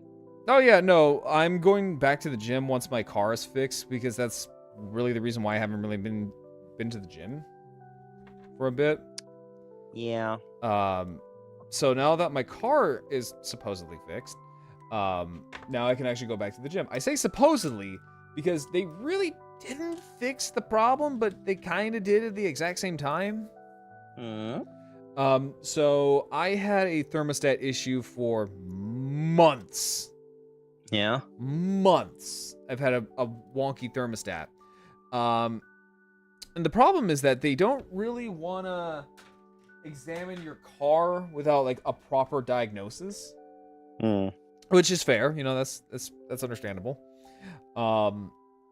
So they were kind of just poking around in my car because, well, previously I dumped a bunch of like filament for like leaks and stuff like that because, well, you know, it's better than nothing. So because of that, you know, sealant, if it had any leaks, it pretty much solved the issue for now. So they really couldn't find anything. They without like a proper diagnosis, they can't really sit there and say, well, we know what's wrong with it, but we can't really say what it is. It's like going to the doctor and be like, I have a cold, but my only source of my cold is that I found it on like fucking like TikTok or some shit like that. So I'm like, okay, well, they topped everything off, so that's a plus. So they topped everything off, and then tomorrow, like first thing in the morning, I am going by and I'm picking up my car. I see. So now I can actually go to the gym. I just got my truck back finally. It was in the garage for like a year. Oh shit. Yeah, like I wanted. I mean, all it needed was oil and tires, but I'm like, dude, tires are like $1,000, so I just didn't have 4 digits to throw at it. No, you know what's insanity? What's actual fucking insanity? Getting RAM. That reminds me, there was a great post. I'll send it to you later. I guess some guy was upset with the RAM prices, so he's like, I don't blame him. So he's like, what he did was he took apart his laptop and he pulled some old chips out of it and he desoldered all of them, and then he just started doing some nonsensical IT stuff that I didn't understand, and he just started putting it in his new PC, and not only did it work, but it worked better than it did originally. And every single comment under this post was, Tony Stark was able to build this in a cave. No, like honestly, no, like for real. Like he built his own RAM. Because like the RAM prices, because of fucking AI. Yeah. RAM prices are astronomical. It's kind of silly. Absolute worst time to need a computer and to buy a new computer, become a VTuber. I picked the worst possible. Oh, you 100% did. I'm not even gonna beat around the bush with you. I'm not even gonna beat around the bush with you. You 100% did. Because like just for like the hee hoo hoos, I went and tried to look for like the the RAM that I had whenever I had like my midget PC is what I call it, because it was a literal mini gaming PC. Yeah. And at the time, because I looked at my purchase history, at the time I paid $60 for it. What's it now? $400. Oh, that's insanity. $400. $100 for fucking RAM. And it wasn't even that much. It wasn't even that Yeah. much of RAM. So I should be set with this computer my roommate found me. I am going to yoink the RAM out of the PC that is incomplete here. And then someone from the Zoids Discord got a hold of a few old 8 terabyte hard drives. And they're just going to sell me a couple. So that way I can just have like all the Zoids media I need just in a space, not having to download it and delete it and download it and delete it all the time. That's actually pretty nice. I'm not gonna lie. I'm not even Like gonna lie to you.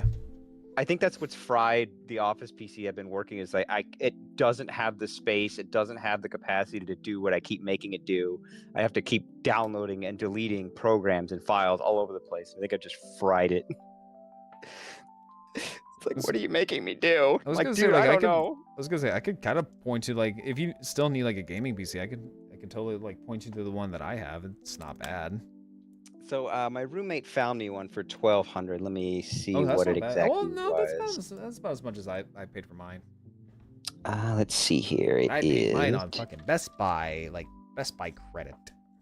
I got too many goofy DMs from goofy femboys. My goodness. Okay, here we go. Hot femboys in your area. No, just goofy ones wanting advice, and I'm like, okay. All right, here we go. It is the RDY Slate 6M R03 Windows 11. iBuy Power Slate 6 Mesh. Oh, I have iPad power. Yeah, I mean, it seems like this, plus pulling the RAM out of the PC I have now, and then putting the hard drives in it, it should be able to do what I need it to do. Yeah, that's not bad. I mean, like Yeah. that's genuinely like not bad at all. Yeah, and I'm like, I mean, I already have a monitor, so I don't need a monitor. And then I have my phone, and I have a webcam that Zoids US gave me for tracking, so Yeah, that that's should not be bad. fine. So if I'm going to start piling up money this month because I'd like to buy the PC and order my first VTuber model at the same time. It looks like my character sheet should be done very soon, so I can just like, hey, take this, make 3D. I was gonna say, because like there are now, I know for a fact that there are customizable male models now. Yeah. Like, Actually, the person making my character sheet, I just looked at them today, and they also do 3D and live 2D models. I'm like, yeah. what's your backlog like? Like, after this, you just want to just, like, take the design you just drew me and just 3D it? I mean, honestly, do it. I mean, like, if they can do it, I would say go for it, dude. And I'm like, I feel like this would be super easy. Like, if you just drew it, you want to just make it in 3D now, and then it looks like also it's, for some reason, it must be close by, because I think it's like 5 days shipping if I buy the computer. I'm like, it's really close. I wouldn't put it past it. Yeah, I'm gonna be honest. That's fun. Wouldn't put it past it at all. But no, Yeah, like for that price, yeah, that's actually pretty good. See, I just did my taxes. I'm gonna get $1,000. Nice. I had to pay. Yeah. I unfortunately had the unfortunate circumstance of where I had to pay my taxes. Oh, that's no fun. I didn't get shit back. I think I got like $50 last year or something. Something about the house, and I don't know. For some reason, being a homeowner is annoying. But I did that. But this year, I actually got some money back, and then supposedly Mark Zuckerberg is going to be paying me like $200+ on the 23rd.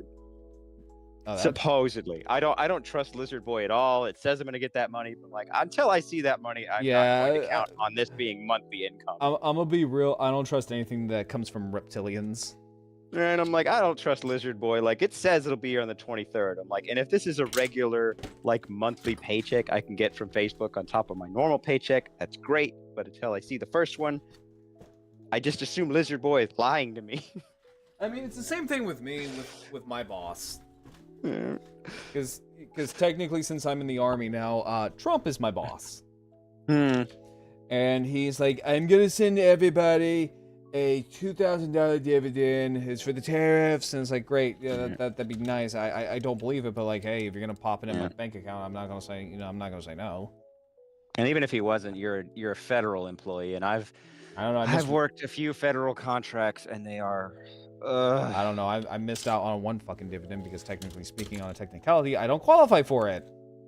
I was Which like, we had to like, which is we the had to warrior stop. dividend, which they were like, Trump's like, I'm going to give every service person in the United States military $700, or no, it's like $1,750 for a warrior dividend. I'm like, oh sweet, I can pay off some of my debt. Oh, I don't qualify for this. Fuck off. Yeah, like, dude, we had to. I built the Marine Corps Air Station out in Yuma, Oh, that's and nice. we had to stop midway through because the way the federal contracts were at the time, they weren't going to pay us for 90 days. The fuck? And I'm like, and the super was like, "Where are you guys going?" I'm like, what do you mean where we're going? We're going back to our town. We have to do local jobs because you guys won't pay us. Like, we don't have any money. We have to go home and do local jobs to make payroll so we can come back here. Yeah, it's like we have fucking servitors. We have jobs. We got families and Like, shit. we're not getting any money from you guys. We have to go make some money so we could pay the employees to come back here. Yeah, no, this is why I don't do contract jobs like that. And I was like, oh, I mean, they did pay out eventually, but I'm like, my God, government jobs are annoying. And I do them every now and then just because there's a lot of federal crap out in Yuma and they do have money. It's just getting them out of, getting to part with it is annoying. Because I will say this, being in the army, they do love their money. They do love keeping their money. Yeah, they love keeping their buildings too. It's weird. I just what's the word? Renovated a building out in Yuma that I think was built in like 1920 something. Yeah, that sounds about right. And I walked in there and it looked like it'd been renovated like 20 times. The floors were unlevel all over the place. The rooms were bizarre and wonky and made no sense. And it was and then I pulled the window out, an old window out, and what fell out of the wall was just sand. Like, in between the inside and outside wall was just sand. Was and it I'm for like, a military base? no, this was for it was like a federal court building next to the state court building or something. It was some crappy old building but I'm like, dude, I pulled the old window out and he wants me to put a new one in. I'm like, and what do I screw it to? The inside of your building is disintegrating. There's nothing here. It's like, what do I screw it to? Yes. I just loaded it up with, like, we have sausage pack guns of caulking, and I just loaded it up with everything we had. I'm like, dude, there's nothing to put a screw in. Your building is filled with naught but sand. If there was concrete here before, it's gone now. Yeah, that sounds about right with the federal government. They want to keep using shit until it breaks. I'm like, dude, bulldoze this building. It's trash. No, because that was taxpayer dollars at when it was being built. I'm like, dude, bulldoze it and start over. It ain't worth it. It ain't worth it, man. It ain't worth it. You're making me I'm putting so much makeup on this pig. It's for real. No, like for reals. Like that is welcome to the government. Welcome to the military. We will use shit until it is no longer a thing. Even if it is dust, we will still use it. And the Marine goobers were such goobers. They really every time I go on a friggin' military base, it's just friggin' frat boy nonsense. Yeah, sounds about right. And they were like so smug and proud when I was building this thing. It's like, we're gonna make sure that there's no Air Force guys on here. You don't know any Air Force guys, do you? I'm like, dude, I'm just building. I don't care about your weird sports rivalry with the Air Force. No, I do. Yeah, that sounds about right. Usually airmen are kind of the butt of the joke when it comes to the military. I don't know any Air Force guys other than my grandpa, who's obviously not in it anymore. Like, no, I'm not gonna drag secretly any Air Force members to your base, you goobers. What? Nah, that sounds about right, because the thing is with the military is that there are, I think, maybe like 2 or 3 branches that are like the butt of everybody's joke. Chair Force is one of them. Yeah, the Chair Force. Coasties are the second one. And the Space Force is the third. Yeah, right. I keep forgetting that's a thing. Everybody does. Yeah. And I told you that my buddy Captain Linda's in the Navy, and he is POW trained. Yeah. Yeah, and I'm like, I can't.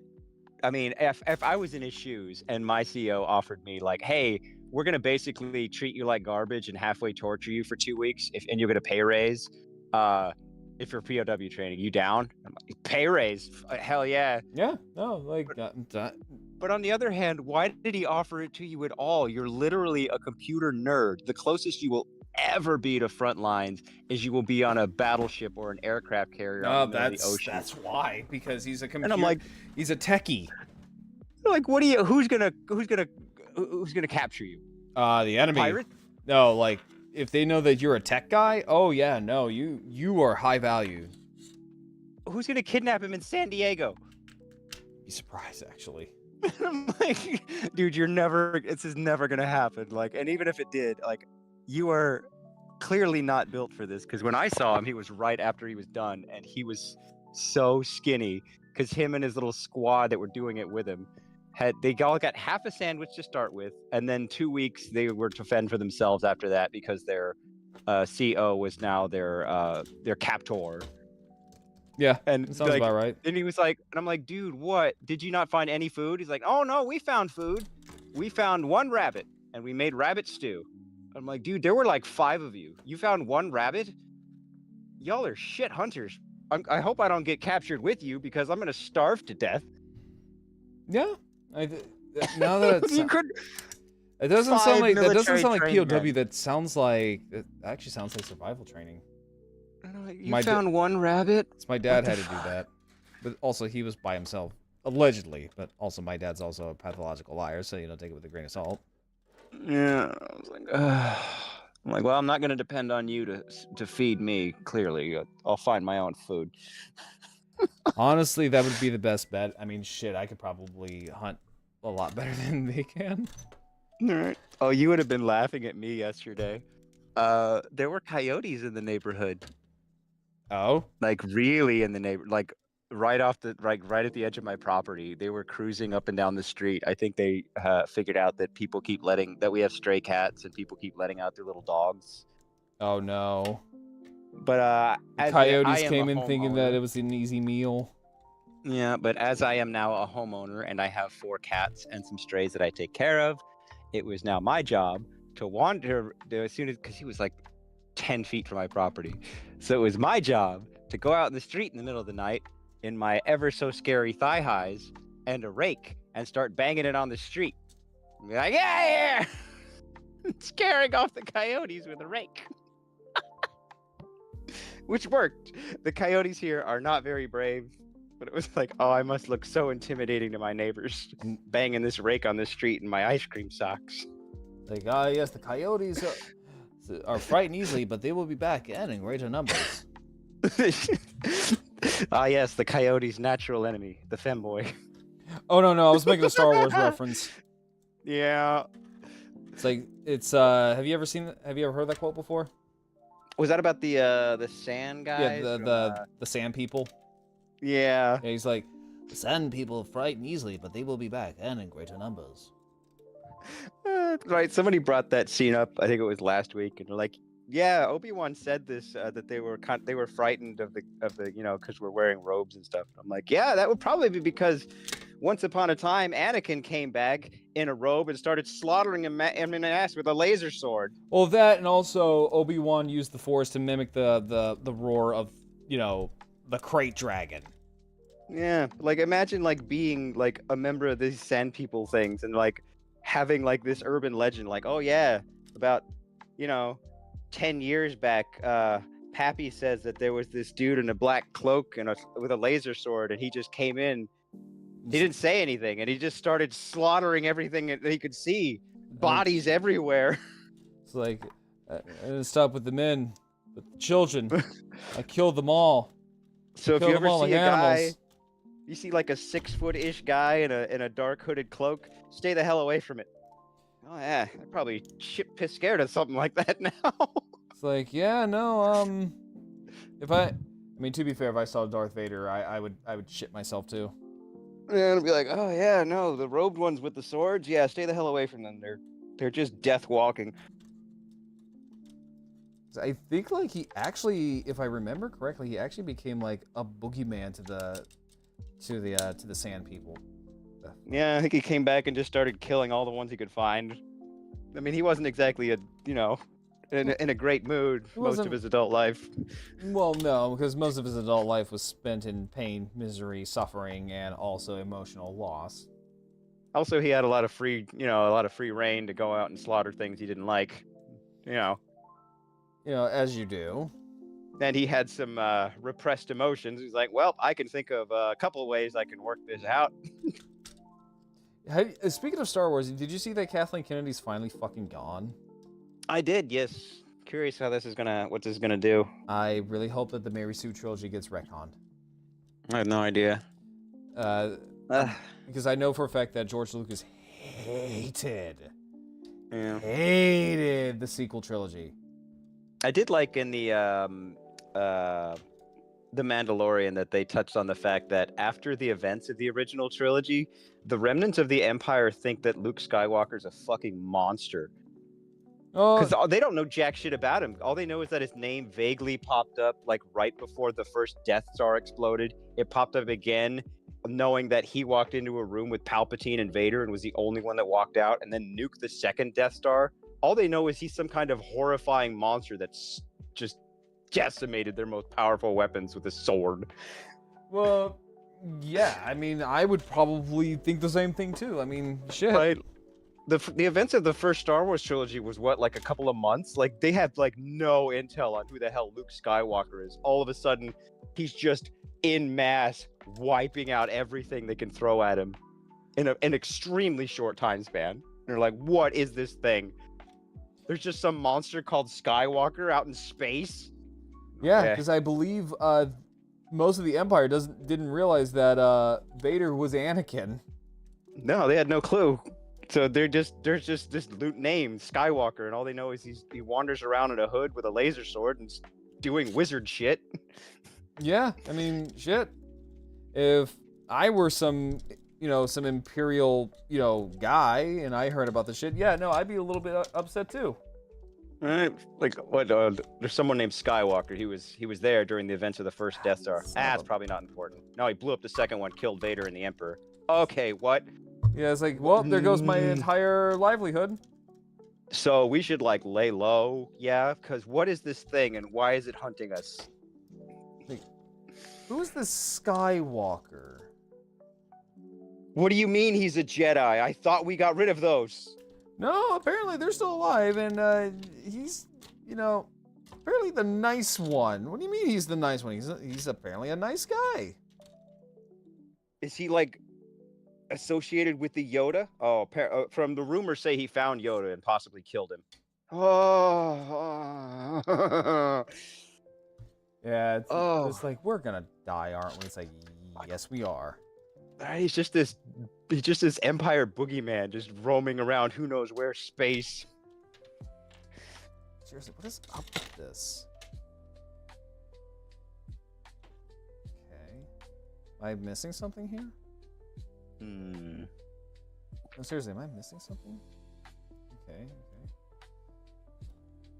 Hang on, let me see here. Okay, that's correct. Hang on, maybe that's why. Let me switch these arms around. Let me switch these arms around. Let me see if that actually works. Alright, there we go. Let's see. What if I did this?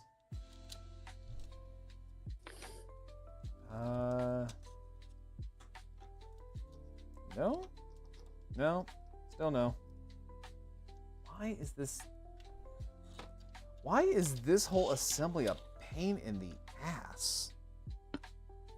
No, seriously, why is the whole wing assembly just annoying? I don't know. That is, I think, the best way to describe the wing assembly is just annoying. Like, genuinely annoying. Just got an ominous text from my dad. Uh-oh. I hate when he does, because it's like 7:30. I'm sure he's into his wine again, and he always does this. He'll text me like half sentences or cryptic things, and then forget he texts me, and I'll have to like inquire the next day. Okay. The wine, man. Old people and wine do not mix well.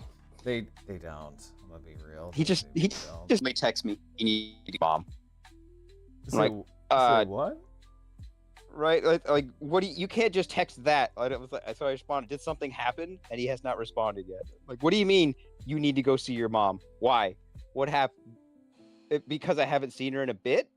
It's you can't just drop cryptic messages like that. Watch your mom's. What does it mean? Watch your mom's gonna be like, oh no, I'm fine. Is your dad in the wine again? Yeah, that figures. Nice, let's go, Ranma. Ba-bang. Yeah, why is this whole armature assembly just annoying? Like it's really annoying. Well, that's good to know for when I build mine. Well, because like it's not. I'm wondering if it's. So it's got like a series of struts. Mm-hmm.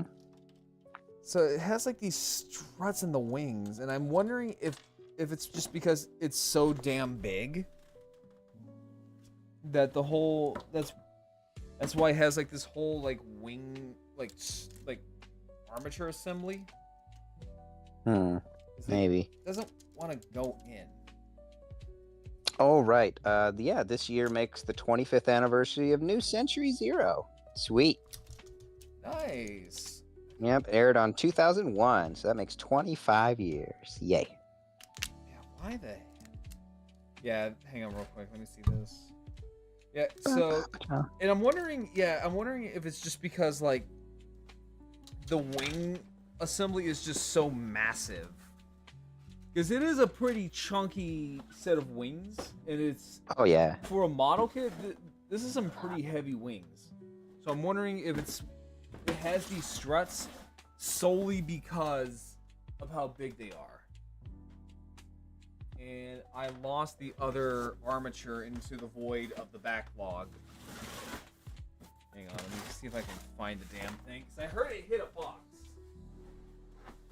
Let me see here. Where'd you go?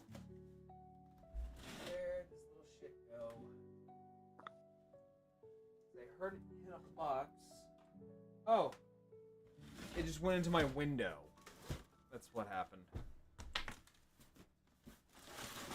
Yeah, so...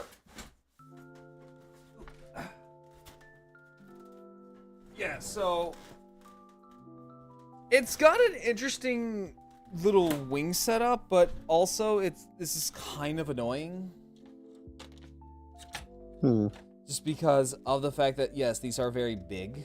These are very, very, very chunky wings. And does it just come with the adapter for the Gojilus cannons?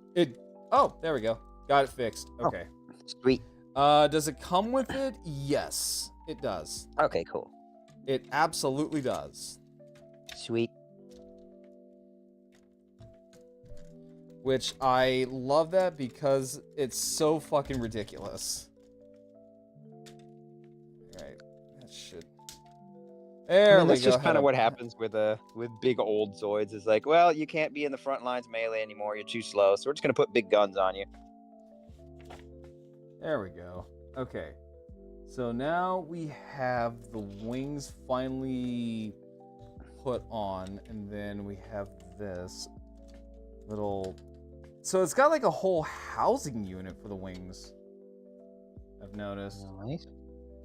Yeah, so it's got like this entire like little housing for it. It kind of, I'm not gonna lie, kind of looks like a little oil rig with how the whole setup looks like. So, looking at it. Oh, wait, hold up. There we go.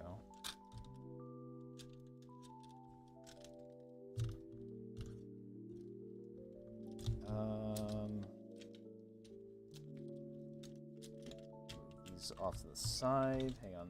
I gotta do this off camera. See if I can so you should, maybe you should try doing like model kit building streams when you actually become a VTuber. Yeah, say I have that webcam that Zoids US gave me, so I have I can do have a camera now. And since I have my phone, if I use that for tracking, I can have the camera just Yeah, totally do it. yeah. I was So gonna say, I could totally do it. what kind of webcam is it? I don't really know, but it's 1080. So and he just gave it to me for free, and I'm like, oh, sweet. Well, I I love mean, randomly having. that was fucking uh, nice of him. I love randomly having Zoid sugar daddies. You know. Yeah, I mean, I'm too broke for that. I was gonna say I'm too broke to do straight. Yeah, it's fine. You can just give me uppies. I could do that, yeah. So looking at it, so okay, so that is kind of how the wings are set up. It's really, really odd. Hmm. Like that is a very, very odd way to set up the wings.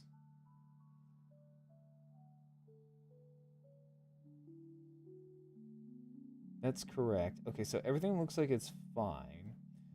Hmm. I was thinking of the head pats. There we go. Yeah, head pat me while I have a hat on. So the thing is, like, it looks like you're supposed to just kind of like try to slide in these little grooves. Hmm.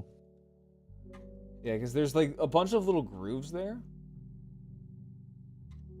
So I'm wondering if you're supposed to just slide them in. Also, I will let you know, for the wings, there Yeah. is like a little, like for these particular parts right here, when you put them together, it looks like there's a slot for a polycap, but there is none. You don't put a polycap in there. No, that should be where the gun goes. It is, but also it has a groove where it looks like you could put a polycap in there. Hmm. Okay, what the hell? We need to get you some of those Zoid's posture pals.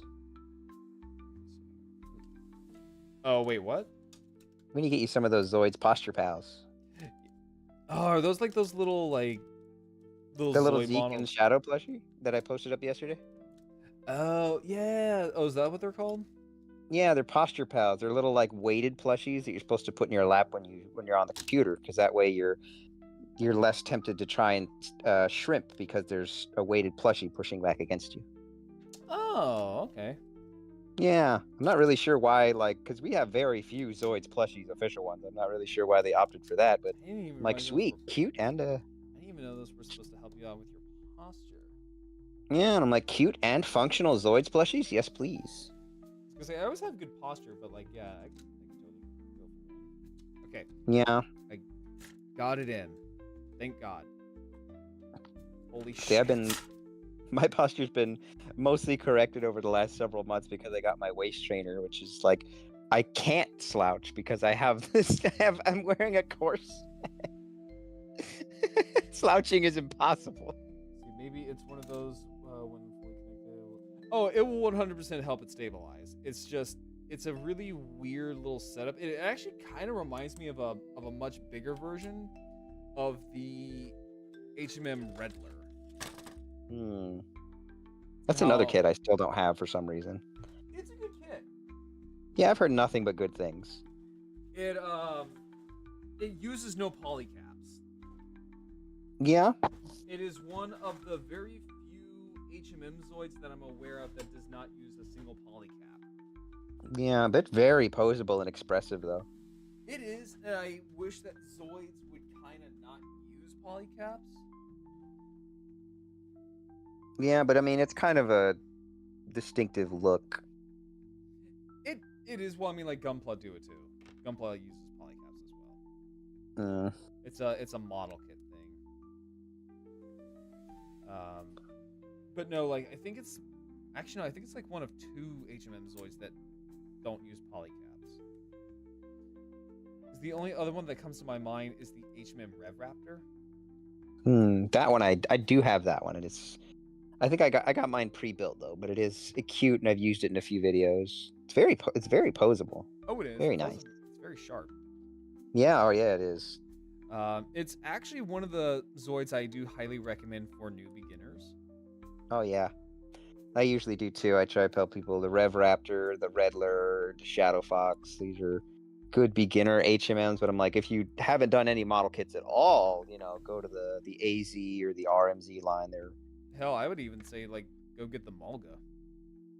like if you've done Gunpla before, then yeah, those are super easy like intro to going from Gunpla to Zoids. If you've never done a model kit at all, like the AZ and RMZ line are super beginner friendly. They are. I would say like in terms of Gunpla scale with this particular Zoid, I'd say this is probably more on the lines of like a perfect grade. Yeah. The larger scale HMM Zoids are very, very much on like perfect grade level. If you have a Gojulus, it's on the perfect grade level of bullshit.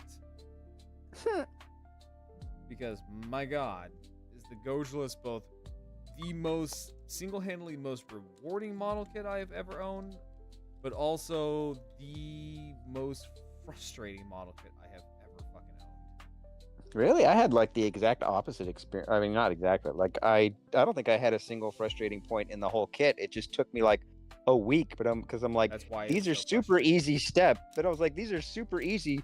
But like this thing's like all these steps are fine. Everything's fitting perfect. I understand everything, but I'm like, my god, I'm still on one foot. This keeps going. No, like it's my favorite. It's my favorite Zoid kit so far. I love the Gojulus. Like this thing is gigantic. My god. Like it's still on my dresser to this day. I love Gojulus. If you want a Zoid kit that screams that I did this and I get a Gojulus. But that's also if you have had experience building model kits before, because if you haven't, and that is your Zoid that you want to tackle for your first one, you have the sadomasochism level of that of someone who plays Dark Souls. Speaking of sadomasochism, you probably saw that for Christmas I got a clear Supernova Death Stinger. I did, yeah. I was unaware at the time, especially because of how cheap it was, that it's unbuilt. I was fully expecting just a clear bug to show up in the mail, and then the whole box completely still wrapped in plastic. I'm like, oh. You've never had a Supernova Zoid before? I mean, I do. I have the Supernova Hilts version, but like I only paid like $150 for this thing. So I thought, okay, it's the clear version that's really cheap. Like clearly he's already built it. Like I got it from somebody on Facebook. Like this is built. Like there's no way. And I got it. It's still wrapped in plastic and everything. And I'm like, oh boy, no. Oh no, motherfucker. Oh no. I was expecting to just have it in the box. Maybe like they took the legs off, and I was like, I'll find a spot for this and take some cute pictures. Like, nope, you're gonna sit here for a week building this bug. No, like, I'm like, oh no. That Zoid popped up on your doorstep like, surprise, motherfucker. Oh god, I don't even have like I still need to clean up my living room from Christmas. I don't have anywhere I can even build something that big. Yeah, that's yeah, for those who don't know what we're talking about, basically if you've never built an HMM Death Stinger, that is probably one of the most, if actually no, I take it back about the Gojulus. Death Stinger is the most annoying or most frustrating Zoid kit I've ever built. Yeah. Same reasons though. It's sturdy. It's just there's so many parts and there's 13 limbs. Yeah, and you got to build the legs 8 times. All right, and the Supernova one is 150 scale instead of 172, so it's really big. Yeah. Also, fuck it, I'm gonna put on Spotify because fuck it, I don't care. And this is the clear version, so like the colors are not as nearly identifiable as the blue one.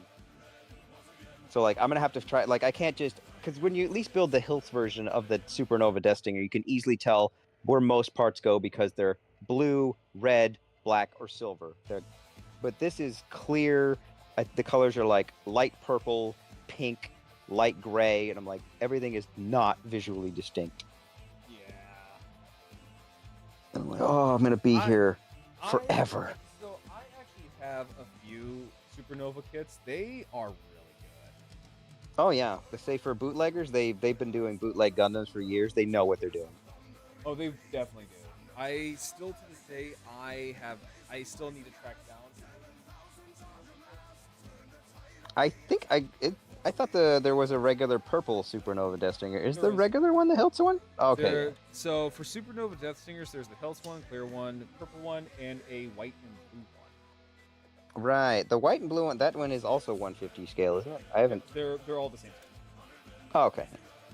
Yeah, it's like they. Oh. Yeah, I didn't expect to get another supernova Stinger. I was just saying, like, I have, like, I don't know, like 4 HMM Death Stingers. I've got several Moto ones, and I've got the Hiltz supernova one. I'm like, I don't need any more Death Stingers unless I stumble across the big clear one.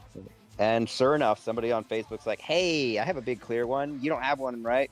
I don't. I'm like, no. I don't have the clear bug. I will say this. Get any of the Supernova Furors. Oh, God, they're so good. Yeah, they're good, and I like that there's a version that's just the Fury with Freedom Gundam Wings backpacks, but it's spelled wrong. Oh yeah, no, like that one is a really, really good kit. I will sing that one's praises to hell and back. I just always get a kick out of it when somebody posts it on Twitter. They're like, Berserk Fury Freedom Wings, and I put asterisk Feed'em Wings. Feed them, yeah. It's Feed'em Wings. They spelled it wrong. Because English is not their first language. No, they're a Chinese bootlegging company. They're just winging it. Literally. They don't speak English or Japanese. Like the Mugen Liger box is wrong too. Is it? I didn't even notice that. It says Hayate Liger all over the place. And I'm like, it's not. It's They not just copy Hayate. and pasted from the Hayate Liger bootleg onto the Mugen box. Like they don't know Japanese either. No, they don't. I mean, like, They're they're still really good. Oh yeah, it's for bootleg companies. They're top of the heap. They're I don't know what happened to them though. That's the other thing. they probably got rated again. Again. Yeah, I think they got rated because I'm pretty sure they were before Supernova, or at least they were associated Momoko. with Dragon Momoko. Yeah. Every now and then, China like raids bootleggers, and they go silent for like a couple of months, and then they pop up again. Yeah, as someone who collects Transformers, I'm fully aware of this game. There was Black Mamba. More Black Mamba, because Black Mamba decided that they wanted to fuck with the one company that you really should not be fucking when you want to bootleg shit. Mm. That is the mouse. Yeah, the mouse. You do not want to play with that smoke. You really, really don't want to sit there and play chicken with Disney. You really shouldn't. Yeah. Mainly because if you fuck around with the mouse, you will find out, and it is not fun. Yeah. They have And- nigh endless legal money. Like they can just do anything. Oh yeah, no. Like I hope you like Sunlight, because they will sue you so badly you will be underground. Yeah. Here we go. Like, it is scary. I swear, like 90% of my job on Facebook is just sending the same links over and over again. Ugh. Where do I watch Zoids? Where do I watch Zoids? Where can I buy this Zoid? Where's the Zoid Discord? I'm like, I send like 200 links a day. I swear to God. Yeah. You know what? You want to know something? Mm. Called being a celebrity and being the go-to guy. Yeah. 100% called being the go-to guy. Enjoy it. Yeah, that's my job. The Omega Transformers. Like I just reposted because somebody posted that it's the 25th anniversary of New Century. Oh, hold on. I think Allie locked herself out of the house. What are you doing out there? Hi. Get in here. There's water still in the car. I have a secret that my father must never know about. I fucked up. Well, you probably don't want to admit to too much because I'm streaming right No, nothing that anyone online knows. now. No one knows my dad. Yeah, this is true. Yeah, but I am live. that tattoo design I made for him? Yes. It's the wrong song. Oops. Oh, Allie. So Allie made a tattoo design for her dad, and he. It was a tribute to my grandmother. I don't know if my voice is coming over or not. And you. What was the song? It was. So my grandmother's favorite musical was West Side Story. And one of the songs from West Side Story is called Somewhere. At my grandfather's funeral, the funeral home fucked up and played Somewhere Over the Rainbow instead of the song Somewhere. Oh. And I just fucked up and put the sheet music for Somewhere Only We Know in my dad's tribute tattoo. Did he get it tattooed already? He's actively getting tattooed right now. He's almost done with the session. To be fair, it's a great song. It's still a really good song. It's still a nice, cutesy, couples song. It's, about somewhere only we know. If this is the end of it, like it's still a perfectly applicable song, but it's not the song from West Side Story. Can your father even read sheet music anymore? If he really that's the big wanted to question. Google it, no. I'm not worried about my dad figuring it out. I'm more worried about him showing his siblings and my Aunt Heather, who definitely can read sheet music still, looking at it, him saying it somewhere from West Side Story, and her being like, no, the fuck it isn't. No, it ain't. Yeah, it's like those morons that get those Chinese tattoos And I'm that gonna have to sit there and be have like, like those I meanings that literally really. found out and realized that I'd made that mistake Yeah. while you were getting tattooed. So yes, I kept my mouth shut. Yeah, keep. Sorry. Yeah, it's like those people that get like those Chinese tattoos that they think sounds like they're saying something when really it's just like garbled, like at best it's garbled like whatever, at worst it's things like diarrhea or fuck me daddy when they mean like tiger warrior or some shit. Yeah, I love those. Oh no, like she read the wrong sheet. I mean, to be fair, I didn't notice either. I haven't read sheet music, like actually read sheet music in years. I couldn't tell the difference. I couldn't tell you either. I don't read sheet music. I used to be able to read. I mean, I haven't sat down and like looked at sheet music forever. I don't know if I even can read it anymore. There we go. And the wings are done. Good. So I wanted you to see this because this is actually kind of cool. So like, so look at these struts here. So yeah. God, that's cool. It folds so nice. Oh no, like this is fantastic. Oh yeah, I see. Oh yeah, and the little arm. Okay, dude, Dad, no, that's great. Yeah, it replicates tempting the it really does replicate the model kit. I don't have the money to ship this. You're such a bad influence. You should do it. Well, no, I don't have enough when money. You get the money. When you get the money. I want to get the computer and be a VTuber first. Well, yeah. Well, just remember on HobbyLinkJapan, your #1 hobby store for all of these things. Look, this is my dream plug. I gotta. Yes, plug it. Do the bit. But no, like with HobbyLinkJapan, which is your #1 hobby store for all of the model kit needs. Now the thing is that they do have a private warehouse system that acts like a pile of loot on other collectibles stores, and you can store it up to about 3 months, and afterwards it is a 100 yen fee per month.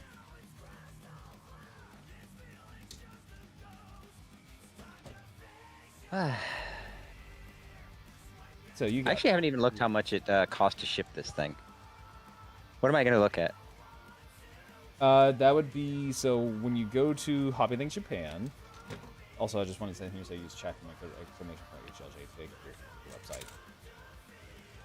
website. Sorry, I have to do my plugs. Yes, do I love when you do your plugs. Aww. But yep. See, there you go.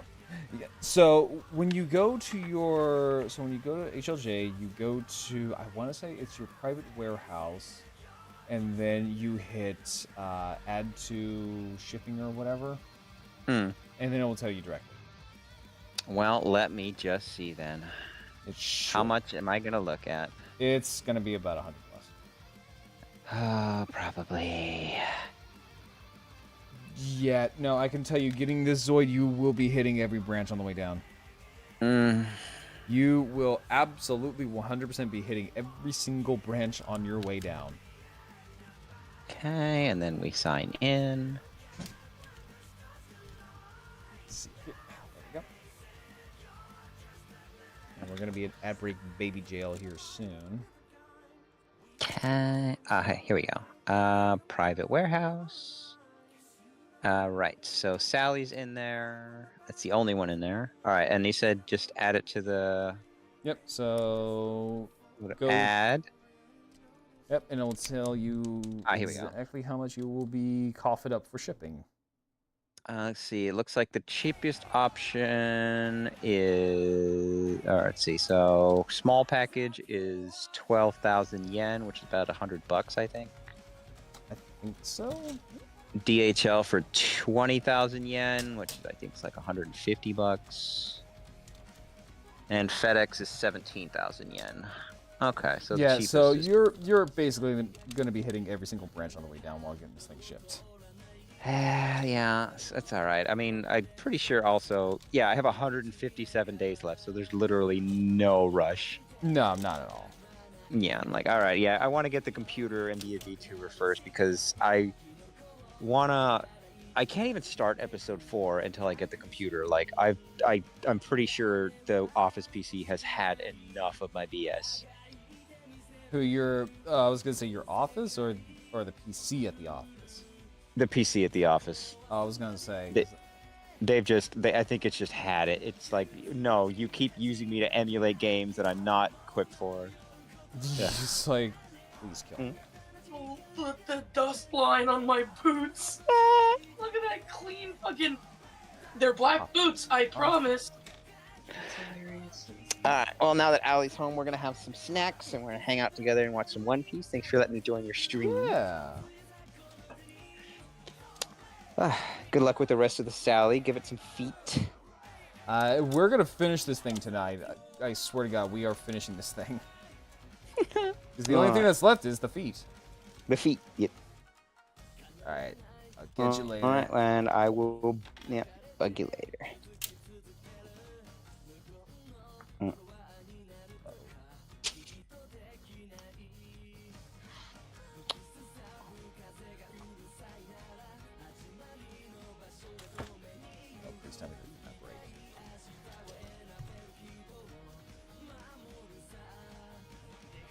Okay, it didn't break. Okay. I was about to have a fucking heart attack.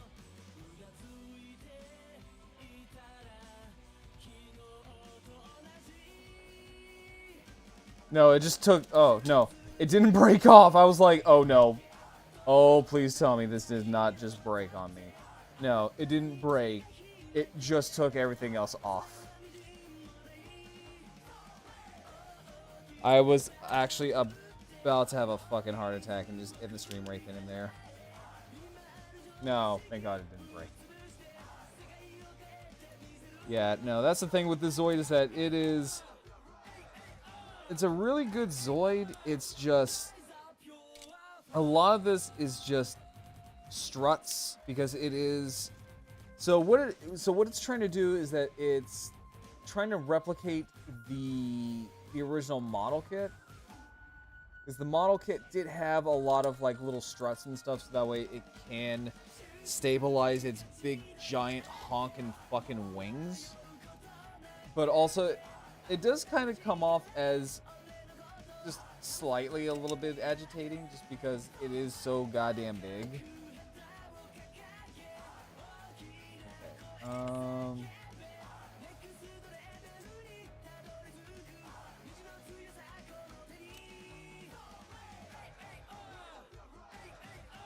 I think the other thing I probably should have gotten while I was like ordering some new hobby stuff is some cement. Yeah, it's probably but yeah, it's trying to replicate the original model kit, but also at the same time try to be a little bit more posable, which is fine, which is is all fine and dandy and stuff like that, but at the same time, it's like, good lord, just work, please. Just work. Alright, so hang on, let me go back a few steps.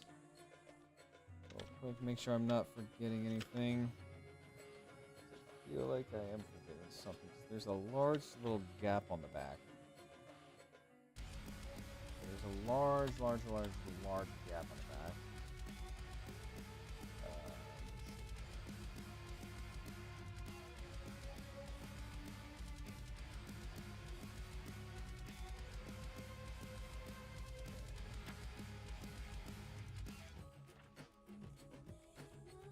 I feel like there's something that I'm missing, and I don't know what. And the thing with this Zoid is that it tries to fight. It tries to fight you whenever you try to put stuff in. Yeah, it's really like you really gotta like shove this stuff in.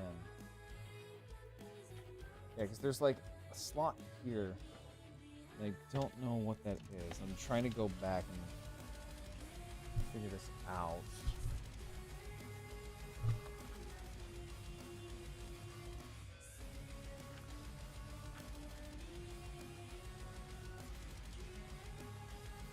I'm looking. See here, that's the body. Okay, so the body.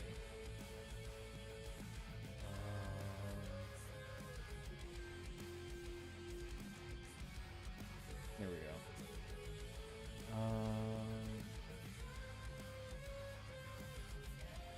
Oh, okay. Now I see what I'm missing. Okay.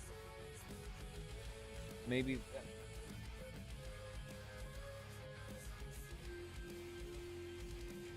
So, I need K2 and K4.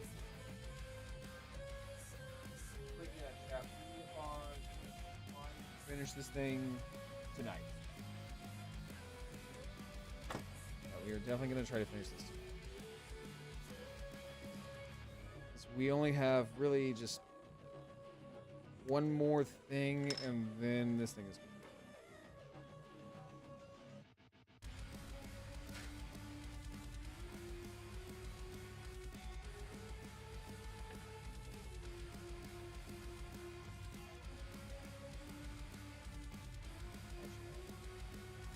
Just so that way this doesn't get bonked on